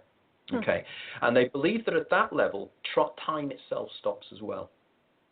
So what we have is we do have the backdrop of everything. We do have eternity, and eternity is Minkowski's block time. Eternity is the idea that everything has a present outside, that we were within present, but there's an eternity outside of it. Many, many writers have been fascinated by this, and many, many philosophers have attempted some amazing thought experiments to try and play with this, and I deal with this in the book in great detail. Mm-hmm. And that's what I found so fascinating, too, is when you describe and explain, the ideas of presentism and those theories, and then eternalism, for myself, I couldn't help but think, well, I agree with both. Isn't there some way to merge them? Well, this is the ongoing problem. I mean, one of the things that people sometimes, when they criticize me, accuse me of being a dualist. The idea that there's matter and there's the spirit, that there are the various dualities. And I argue, no, what we're doing is we're misinterpreting what's going on here. Because of we are restricted by what our senses tell us. Mm-hmm. Even though we can use microscopes, we can use telescopes, we can use electron microscopes and everything else, in the final analysis, it's still our senses. And our senses are still trapped within the linear time that we perceive. However many instruments we have, we've never been able to invent a machine that can really give us an idea of time, because we can never get outside of time to analyze it. Right. In other words, even matter, when we analyze matter, we can take a piece of matter, we can put it under a microscope, and we can look at it. Because we are already within the phenomenon we're trying to identify, we can't identify it because we're within it, if that makes sense. Absolutely. It's impossible to deal with. So what we need to do is to be thinking differently. And I think the issue here is central, is that presentism, eternalism, all the other concepts we discussed, the idea of particle-wave duality, which I discussed last time, all these things suggest that there is another level of reality that our senses at the present moment in time deny us access to. Now, Professor David Bohm, the American particle physicist, attempted to understand this by discussing what he called the implicate order, the idea that at a deeper level of reality, everything is a unity, which effectively means time is a unity, matter is a unity, spirit is a unity. Because one of the great mysteries, and again it comes back to what we're talking about now, is the greatest mystery of the universe as far as the human beings are concerned, is the concept of consciousness, the concept of how inanimate matter inside my head, how effectively a mass of chemicals and electrical impulses that make up my brain can create from these electrical impulses the sensation of being Evita or the sensation of being Anthony. But not just the sensation of being. I mean, effectively, you could, because there is an argument to say that what differentiates us from the animals is that animals live in a permanent present.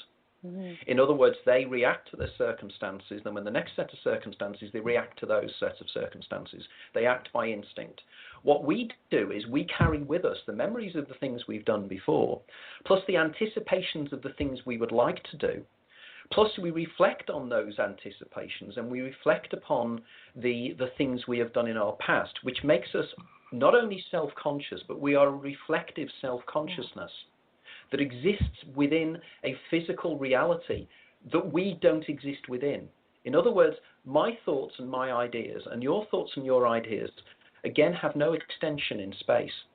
They don't exist in space. You can look at your brain, you can do a PET scan, you can do an MRI scan of your brain, and you can see where the electrical impulses take place in the brain. But people confuse the territory for the map. They confuse the fact that because they see an electrical impulse, they assume that is what causes the thought. There is a counter-argument to say that the thought causes the electrical impulse, which is what we see. And that is not radical at all. It's just logical sense. You know, we work in this cause and effect idea. And again, if time doesn't exist, literally, there is no cause and effect. It's just a permanent something. It's a phenomenon that takes place. So the mystery is, you know, how are you and I existing in this universe? And indeed, even more mysteriously, how from wherever I am functioning from, can I even move my hands? You know, when we move our hands, we tend to assume we just move it, but the hand moves automatically. It's like an instinctual move. You don't think, oh, I'll move my hand in this way. You just do it. And there's been experiments done recently, again, which are related to time, which show that the human brain, they used to think, lags behind by about 0.5 of a second over intention and reality. But they've now found the intentionality to move your hand or something like that can be up to 8 seconds before you do it. Now, this suggests that time and consciousness are even more mysterious. Because if I'm lagging 8 seconds behind what my body is going to do, where does freedom go? Where does freedom of action go? Where does free will go in all this? Because it's already decided by my brain what I'm going to do. I follow on with it. And this is because, again, the question of time. Again, it all comes down to time. It all comes down to what we mean when we say we are in time. Now, another fascinating idea that you bring up, and it's one of the main themes in your book, is, of course, Ouspensky's work and the idea of the eternal recurrence or the eternal return. And, of course, this is something that can be very profound and mind-boggling for so many of us, because it goes back to what you mentioned in terms of the movie Groundhog Day, that we're literally perhaps reliving the same lifetime over and over. Can you help us understand how this could even fit with our current idea and understanding of reality? Okay. The first thing we have to understand is that your brain and my brain at the moment is processing reality. It's processing it, and it's actually collecting it together before it presents it to consciousness, or whatever it is in our brain, the little homunculus in our brain that processes the reality around us. In other words, this is why we have the feeling of simultaneity. I mean, it's one of the great mysteries of psychology. For instance, I always use the example, and I'm never quite sure of the distance, but it's still intriguing. Let's say it's 18 feet or 18 yards, I think it is. That's what I've got in my mind. Is when you're in a car park, particularly an underground car park, and somebody around about 20 yards away, or nearer than 20 yards away, slams their car door, gets in their car and slams their car door. Up to this distance, whatever it is, say 20 yards, but it is a specific distance that psychologists know, we have the feeling that the car door slams at the same time as we perceive it, simultaneity. However, if it's further away than this 18 yards or whatever, we suddenly have the time lag. It's as if the brain decides that that's far enough away to give you the time lag, if that makes sense. Because in other words, light waves travel far faster than sound waves. But the lag should be there from if the car's only a few feet away. But we don't get that lag, and it's because the brain buffers information. Now, if the brain buffers information, it means it records information, okay? Which means that every single sensation that you have perceived in your life from the moment of your birth to the point of time now has been encoded and recorded by your brain. If that is the case, it suggests that there is a recording of your whole life that's available. Now, if there's a recording of your whole life and it's encoded within the brain, and in my first book, as you probably know, I discussed the science of how this is possible, it suggests that it could be possible that when you die or just before you die, you relive your life again, a literal reliving of your life, in the same way that Connors relives his life in exactly the same way in the movie Groundhog Day. So, is this possible? Well, if you look back over the belief systems of many, many civilizations, going back right to the start of time, there's something called the concept, as you said, of the eternal recurrence or the eternal return. And this is the idea that we do not reincarnate in the sense of we reincarnate as other people. The eternal recurrence, the eternal return says that we reincarnate as ourselves. So in which case, rather like again Connors in Groundhog Day, we live the same life over and over again in the same way he lived the same day over and over again. But in exactly the same way as Danny Rubin writes in the book, in the movie, you can change that day. It's not a movie, it's a computer game. So it's analogous. You watch a movie and you watch the same movie because you can't change a movie. But you can change a computer game, and a first-person computer game where every single outcome of every decision is already encoded on the DVD-ROM, which is in your hard drive, which then you walk down the corridor and you're following your sprite on the screen, your Lara Croft or whatever, and she goes down the corridor and she gets eaten by the monster.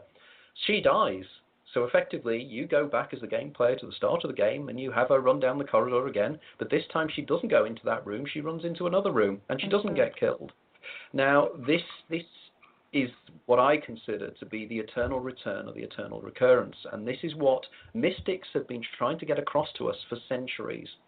And one of the major mystics that came across this initially, well, it's been around for a long time, but I'm always intrigued, a guy called Pico de Mirandello, who was an Italian Renaissance philosopher, suggested it.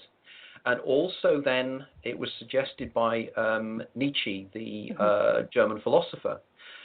And Nietzsche came up and he discussed this in many of his writings, but the gay science was the main one that he focused in on this. And he said, imagine that a demon turned round to you and said that you would live the same life over and over again. Wouldn't that be the most terrible thing he could tell you? And then he said, well, actually, it wouldn't be. Because if you know as you're living this life that everything you do and every moment and every decision you make, you will do over and over and over again, and you are aware of that, you will make sure that you always make the right decisions or the better decisions because you know that you're going to be doing it for all eternity. So it's a clever twist on that. Yeah. Whereas Ouspensky, Peter Ouspensky, who was a Russian philosopher, a follower of, well, he became a follower of Gurdjieff and then fell out with Gurdjieff again. But he suggested that rather similar to my model is that we all do live our lives again. And this is a very definite part of how we exist. And he suggested, as I do, that déjà vu as a phenomenon is an example of this. You know, it's a virtual universal phenomenon. It's over every society. 70% of people perceive this many, many times in their lives. Some people not only perceive a déjà vu, or technically a déjà vécu already lived, but they know what's going to happen next. Now, this explains that. It explains that feeling of recognition. It's because you have done it before, because you've lived it before.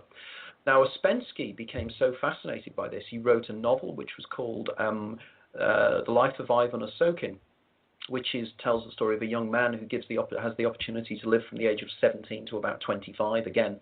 And ironically enough, in the novel, he makes exactly the same mistakes he made last time round. But then you move on, and Ouspensky himself, towards the final years of his life, spent all his time driving around the places he was as a young man, because he wanted to relive the memories again, because he knew he was going back. Now, is this why a lot of people, when we get older, our memories of our childhood become more vivid again? It's happening with my mother. My mother has Alzheimer's disease, but her recollections of her childhood are becoming more and more vivid. And I'd argue this is, if my mother is a lingsaria that's actually like an Ouroboros that's eating its own tail, her memories of her own childhood are becoming greater because they're becoming closer and closer in her own future. So in other words, she's getting future memories of her past that she's about to have again. Right. Now, this would explain why this happens. It would also explain why déjà vus usually get less and less as we get older. Because if we are in a movie of our life and we can change that life, as we get older, there's more and more of a chance that we will make a decision that will change our lives and we'll follow a different path. And of course, if we follow a different path, it means we can't have a déjà vu sensation because it's a new path. We've never lived it before. It's rather like playing a computer game. When Lara Croft goes down a new corridor and you're the game player, you don't know what's down there either. So you can't impose in Lara Croft's mind a déjà vu sensation because she can't have any. Because even if you're part of her, effectively within the game, you don't know what's going to happen. Now, many, many writers over the years have dealt with this in literature. And for instance, if anybody's taken the opportunity to read Finnegan's Wake, you may recall that Finnegan's Wake is about a wake, an Irish wake, for a man that's just died called Finnegan. Okay? And if you look at the title again, it's Finn Again. Okay? Finn Again and Awake. So it's Finn Again Awake. And effectively, if you look at the storyline, what you'll discover is that the last few lines of the novel stop without a full stop. And if you go back to the first page and do this, it's fascinating. You'll find that the first line is the continuation of the last line. And in the first line, it actually mentions references to a river, and it mentions, I think it's again, Pico de Mirandela as a joke. There's lots of in-jokes on there. Also, another Irish writer, Flann O'Brien, wrote a book called The Third Policeman. In The Third Policeman, it's a guy living his life over and over again. And Okay, so that was part 2. I know that one was lengthy.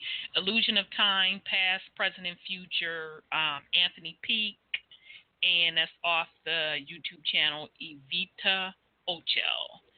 So I'll pause in case somebody want to put something on it.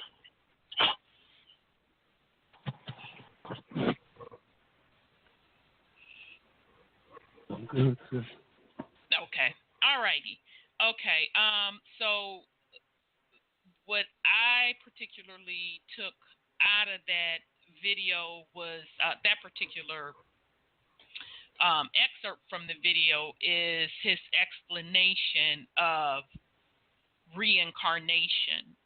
And it kind of ties into what Brother Sean was saying about the idea of following the universal laws is still working within the constructs of the matrix.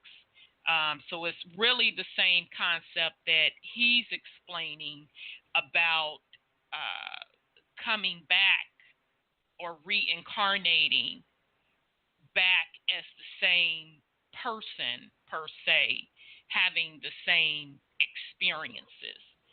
So to me, it kind of made me think of the whole term, there's nothing new under the sun. So we're basically a collective souls who have made the agreement with ourselves, and as a collective consciousness, meaning a group of folks, made the agreement consciously to create these realms. And we are cycling back into these realms, having very similar experiences in this physical matter, in this physical state. So a lot of what we see or remember as history is really the same thing, just with a different twist. Okay, so meaning everything was peaceful, and then there was conflict, betrayal, wars, fallen state, then coming out of the fallen state to come back to the concept of or the glory of peace. So, and it's cyclical. And as a collective consciousness, that is what we agreed upon in this reality. And in order to get outside of that, you literally have to, from a conscious perspective, to be above it, per se, meaning, and if you want to say break the spell, break the cycle of the matrix, to see outside of it in order to not repeat that reincarnation cycle, if that makes sense. So that's what I got out of that particular clip, and it made me think about the brother that called in earlier that talked about the cycle of reincarnation. Okay, so we have about probably, I'm not sure if they're going to cut us off. I'm sorry, go ahead, sis. Not sure if we got 15 minutes, family, or 30, because they've been cutting us off when the heck they want to. So we're in overtime now. I'm sorry, go ahead, sis. I kind of like that concept that you brought up some time ago, where our perfect self is waiting for our lower self to get to perfection. And every time we change or reincarnate, we get closer to that perfect self. Yeah, until we reach, nirvana, the higher self, the higher dimensions of who we really are. But we have to go through all these different life cycles or reincarnation or whatever you want to call it to get to that perfect self. I like that concept. I don't know about. I'm sorry. Go ahead, sis. I don't know about repeating the same thing and doing it again. That's worse than, getting your toenails clipped off or pulled out over and over again. No, thank you. I think you need to have progress. Oh, I'm sorry. I didn't mean to cut you off. I think I was just about to say we just need to have some kind of progress. I mean, what's the point? Now, you brought up a very good point, because in that particular clip, he talked about when you are in your higher self and you get the matrix of reincarnation, then you enter and understand that you get to tune into the particular frequency that you want. Now, he didn't say it this way. I'm just translating what he was really saying, because he was saying that you, Laura Croft, get to walk through the different doors, and based on the door that she walked through is a different experience, okay? What he was trying to say from a spiritual perspective is, as you are reincarnating, if you are tuned in to higher self, and you know that you have not perfected whatever you feel you need to perfect, or you haven't experienced whatever you want to experience, and that's why you are choosing to keep reincarnate, then when you are coming back, you are selecting a different door, a different experience. or a different frequency. So you are absolutely right, sis. You would hope that folks aren't doing the Groundhog Day.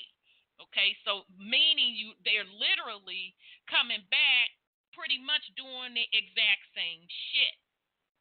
But again, it's each individual's experience, because we can just look at some folks' behavior and you can see them do the same shit over and over again, just with a different wig on, expecting different results. You see people's behavior. So if you know if their behavior is doing that, then you can just about imagine that their soul experience is doing the same thing. Because they still have not tapped into that inner self, to those higher realms, to not only make the choice. You got two choices: either cycle back into the realm, which is reincarnation, to do the experience again, to hopefully in a higher frequency, or what a lot of people don't talk about, but what we should be at that level, not being in the matrix at all. Right. Okay. Well, we also have to have some differences, too, as far as culturally, as to what we do versus what they do when they have to recycle. I can't see that we're all clear, cut, and dry like these people are portraying in what our existence or realities are. I mean, because we're such different creatures. Right. I hear what you're saying, and I'll go even further to say it's not even about this group or that group. It's individual. Right. And here's why I say that, because I be goddamn if I stay somewhere that I don't want to motherfucking be, waiting on some other part of my quote, they shit together. It ain't finna happen. Mm-hmm. That's true. So, those are the choices that we have before us that we're able to take advantage of or to navigate toward, either stay in the matrix, whatever state in the matrix you choose to be in, whether you want to continue the shit that exists today, whether you want to create new shit, or whether you like, I'm good, been there, done that, got the t-shirt, I don't have to participate in this particular experiment anymore. Okay, so that part of the video about the not participating, he didn't get to in that clip, but I do want to just put that out there as a preference as well. Mm-hmm. Okay, so the very last part, sorry, let me bring you on 270. Sorry about that. I was trying to watch the board. Okay, so 270, let me open your line. 270, your line is open. Yes. Hi, sis. This is Darlene from Kentucky. Hi. Peace and love, sis. Peace and love. I had a quick question. I was just in conversation with someone earlier because they had made a statement. They're like, if someone is like getting there, I was just, they made the statement that everybody deserves what they get. And like, for instance, they said that like if somebody is in an abusive relationship, and they keep getting beat up or by their spouse or significant other, they're like, they deserve that. And they're saying because of, they're just reaping what they may have experienced or something they've done in their past lifetime. And I've never heard of that. I was like, well, that's kind of cruel.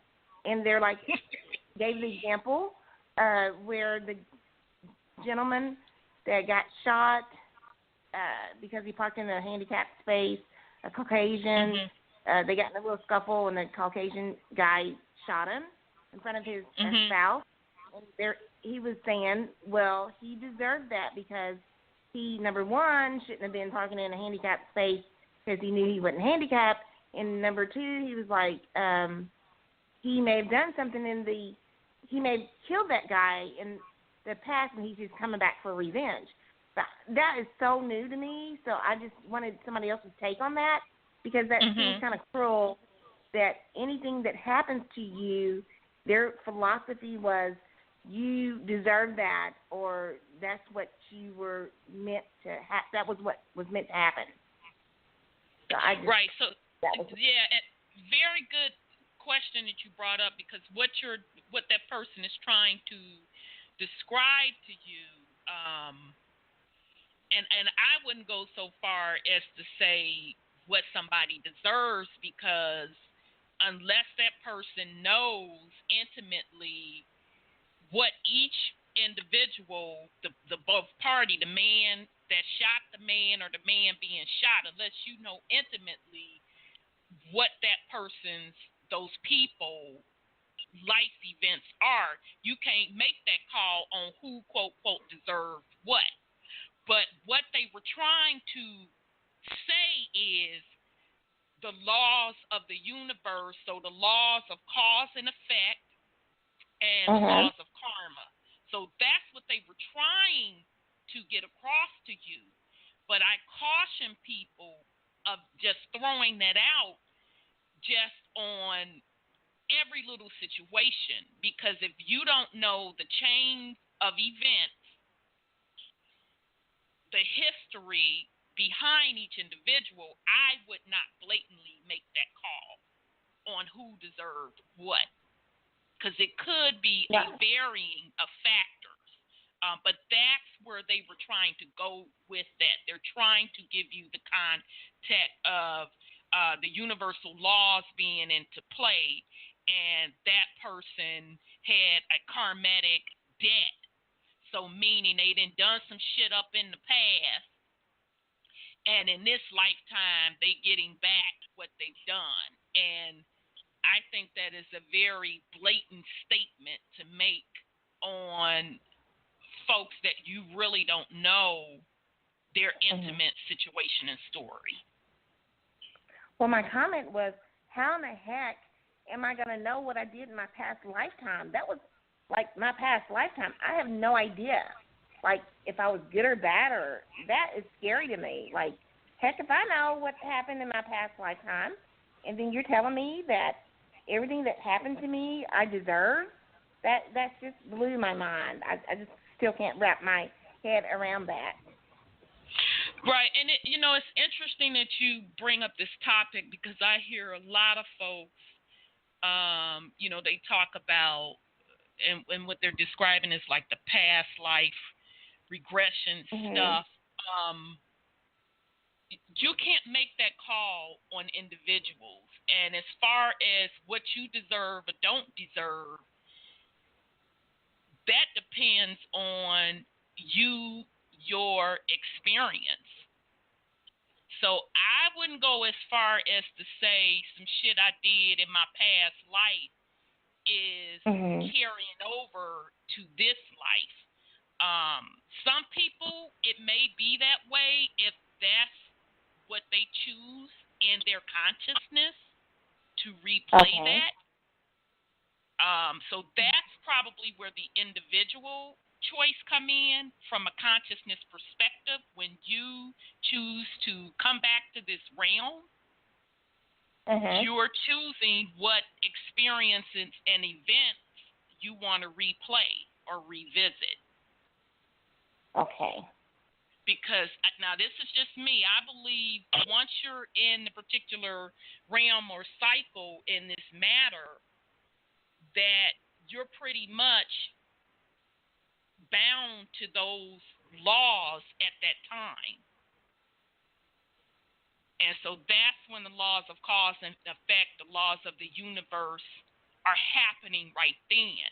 When you cycle out from, meaning you leave the physical matter body and you cycle out, that consciousness, those experiences and events are still with you. And when you make that decision to come back, those are with you. But as you're coming back, you're making the choice, do I want to walk back through that door again and relive some of that stuff, or do I want to walk through another door and experience something different? And a part of that reincarnation process, after you've made that decision to come back, the memory when you come to the physical is wiped clean per se, and you have to use your spiritual eye, and the gateway of that spiritual eye is the pineal gland, to tap into those higher realms to start getting the pieces of information of some of those quote-quote past lives experiences. Okay. Well, thank you. I appreciate that. You're welcome. You're welcome, sis. Peace and love. Peace and love. Okay. All right, family. So we have, I think, 15 minutes. So if we get cut off, I apologize. I'm not sure how much time. So I did want to play the final version of this, and in this last one of Illusion of Time, Past, Present, and Future, he's going to get into kind of a little bit of the age thing that we talked about earlier. In case we do get cut off, next week's show, we're actually going to talk about the laws of the universe. So I do want to go through those laws. I know we did a show before on the laws of karma. So I want to focus the next week's show on going over all of the laws of the universe, so we can enter and understand the whole matrix construct. Okay, so let me go to the last part of the video. I'm not sure if we're going to get cut off. If so, peace and love. Brother Sean, you have any last words for the family? Because I think we're going to get cut off. Uh-oh. Did you get cut off, Brother Sean? He probably got cut off. Okay, sis, do you have any last words for the family? Yeah, I think I do. You know, the value of a person's existence cannot be boiled down to a statute or code or law, because life is above the universal table. You know, it's important to live a good life, but you can't say no one deserved to die, because at least I would never fix my lips to say that kind of stuff about somebody, especially over a parking spot, which is a statute or code that the city done made up. So when we look at repeating lives, I hope that we think that our lives are more valuable the next time around, if we have to repeat them, than to go back and regress into a lower vibration of what's important. Because if we're going to have to do it, we need to move up and be better people, and not think that, like the guy who did the shooting, it's okay to do stuff like that. Mm-hmm. But you know, it's everybody's perspective, because you don't approach somebody because they did something that you don't like, and then you retaliate with force. That's undue. Because he approached first. He was the aggressor, not the one that got shot. Right. So, It was none of his business. That's why they got them cops around with them little cars giving people tickets. It's none of his business. Right, over statutes and code. Yeah, over a statute and code. That is none of his business. Mm-hmm. And to boil it down to that man's life was not worth more than that. Oh, come on now. Right. That's a very good point. Yeah, and I just think whoever was expressing that to Sis, they're just misdirected on what the laws of the universe and what the laws of cause and effect, which, by the way, are a part of the laws of karma, is really about.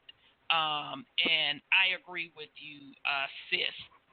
I think they were totally misdirecting that. But, out of all of this, what I would like the family to get with the concept of time is to just realize how much of an illusion it really is, okay? Because if you take away the clocks and you take away the calendar, it would just be, okay? And we are currently using in our everyday lives the concept of time. We think for the purpose of ordering our events. So the event of the alarm clock goes off at blah, blah, blah, blah, blah time for me to get up, event, to go to work, another event, and so on and so forth and so forth. Okay, the spiritual component of that, the concept of time and measuring these events, is for the purpose of keeping a spell going. Okay, so keeping each eternal divine being under a spell that this is what you are confined to as a being. You're confined to this concept of time that we have created and defined for the purpose of keeping you not only trapped in the matrix, because we agreed to be in the matrix, but the dangerous part of that, trapped in the matrix under their perception of what they want the matrix to be, to benefit them, to cipher energy from you. So the purpose of this show is for each individual to use your real eyes to realize that you are not bound by these concepts of time. You are not bound even by the matrix, because your consciousness surpasses it all. Okay, so those are the last words I want to give. I'm going to roll out playing Anthony Peake's Illusion of Time Part 4. I'm sure we're going to get cut off. We'll be back next week with the laws of the universe. Thank you very much, everyone. Peace and love. Here we go. Whether it's a shift in consciousness or however we may explain that. And actually that brings me to my next question, that what would you say then to people who, of course, right now, a lot of us have our attention focused on, the Mayan prophecy of December 21st, 2012. But, I'm not interested in discussing like the what may or may not happen, but the fact that these ancient cultures did believe in time as cyclical. And whatever is or isn't going to happen seems to be that it is part of a cycle, or maybe the eternal recurrence that we did know about this, lived through it. What do you share with people perhaps on that topic? I'm not a great believer in 21-12-12 at all. And I think there's going to be an awful lot of people who are going to be profoundly embarrassed. They'll be suffering from something called cognitive dissonance. And they will be madly trying to explain exactly why it was they were so sure that something was going to happen and then it didn't. I mean, I may be wrong, but by training, I'm a sociologist, and one of the areas I studied was millenarian movements and people going around and claiming that the end of the world. So it's an area of expertise I do have. and it intrigues me as the one thing that's consistent is these people are always wrong. So they do have one thing in common: they're never right about these things.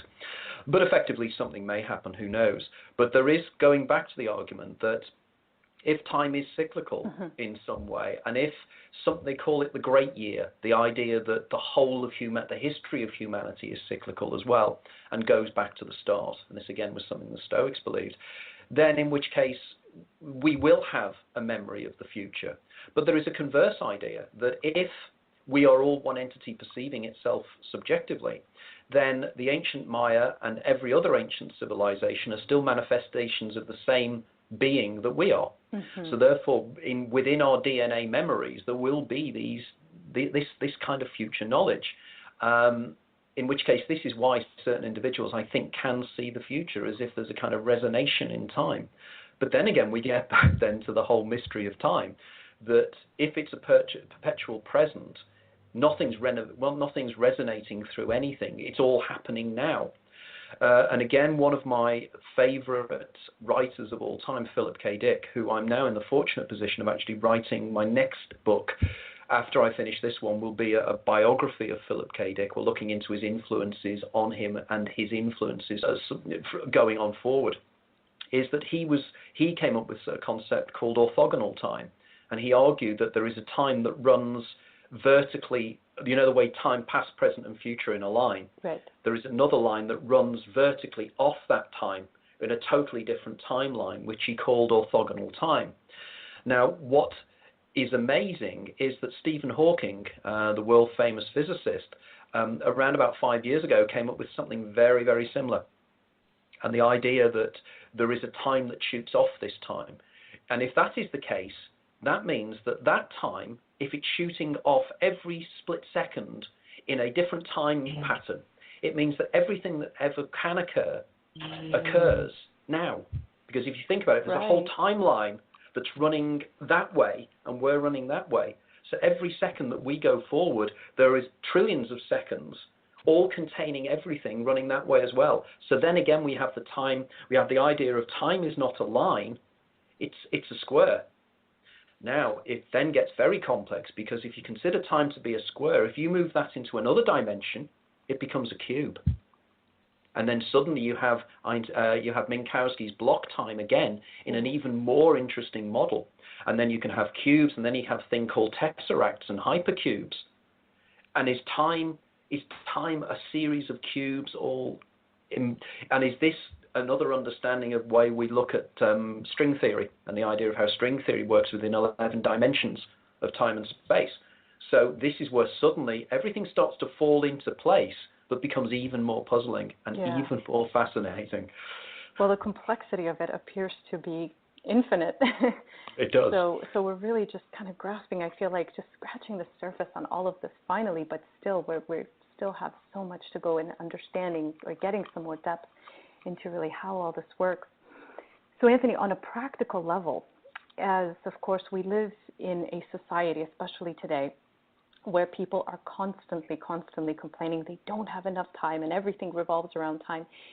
You know, given everything you have had the chance to reflect on and learn, do you have any practical advice for just how can we, sort of free ourselves from this?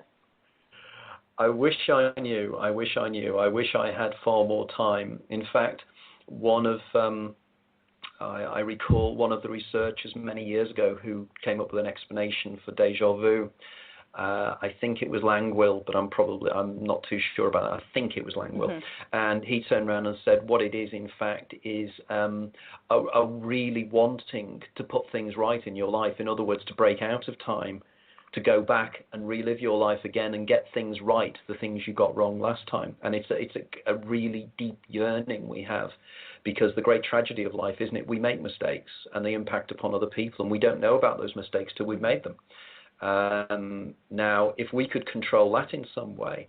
Now, if in my first book, Is There Life After Death, I suggest that we all go through this loop of living our lives again. Now, if that is the case, in my second book, The Daemon, A Guide to Your Extraordinary Secret Self, I suggest that there's part of you that knows you've lived this life before. Now, if there's a part of you that lives this life before, that part of you can help you through this life.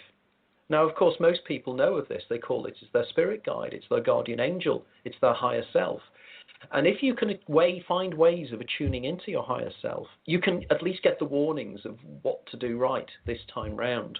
Again, when I was talking to Danny yesterday, one of the things I said to him was, of course, if you apply my hypothesis to the daemon being the higher self, Phil Connors in the movie, in fact, is his own higher self who knows what's going to happen in the day and uses that knowledge to his own advantage. So it's sort of like Phil Collins was playing a computer game of one day with the knowledge of what he did the day before and gets it right.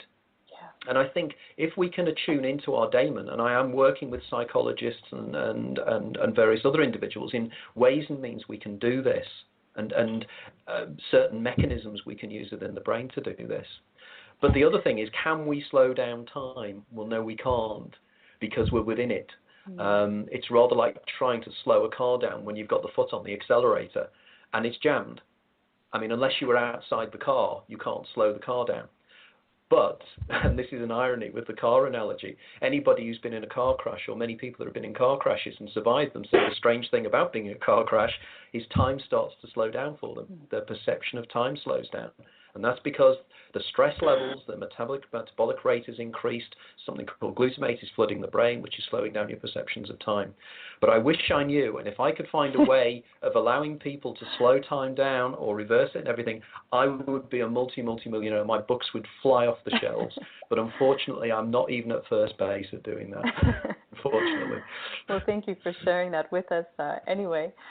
And as we wrap up, there have come in a few questions from the audience that I would love to address, even if just a few of them.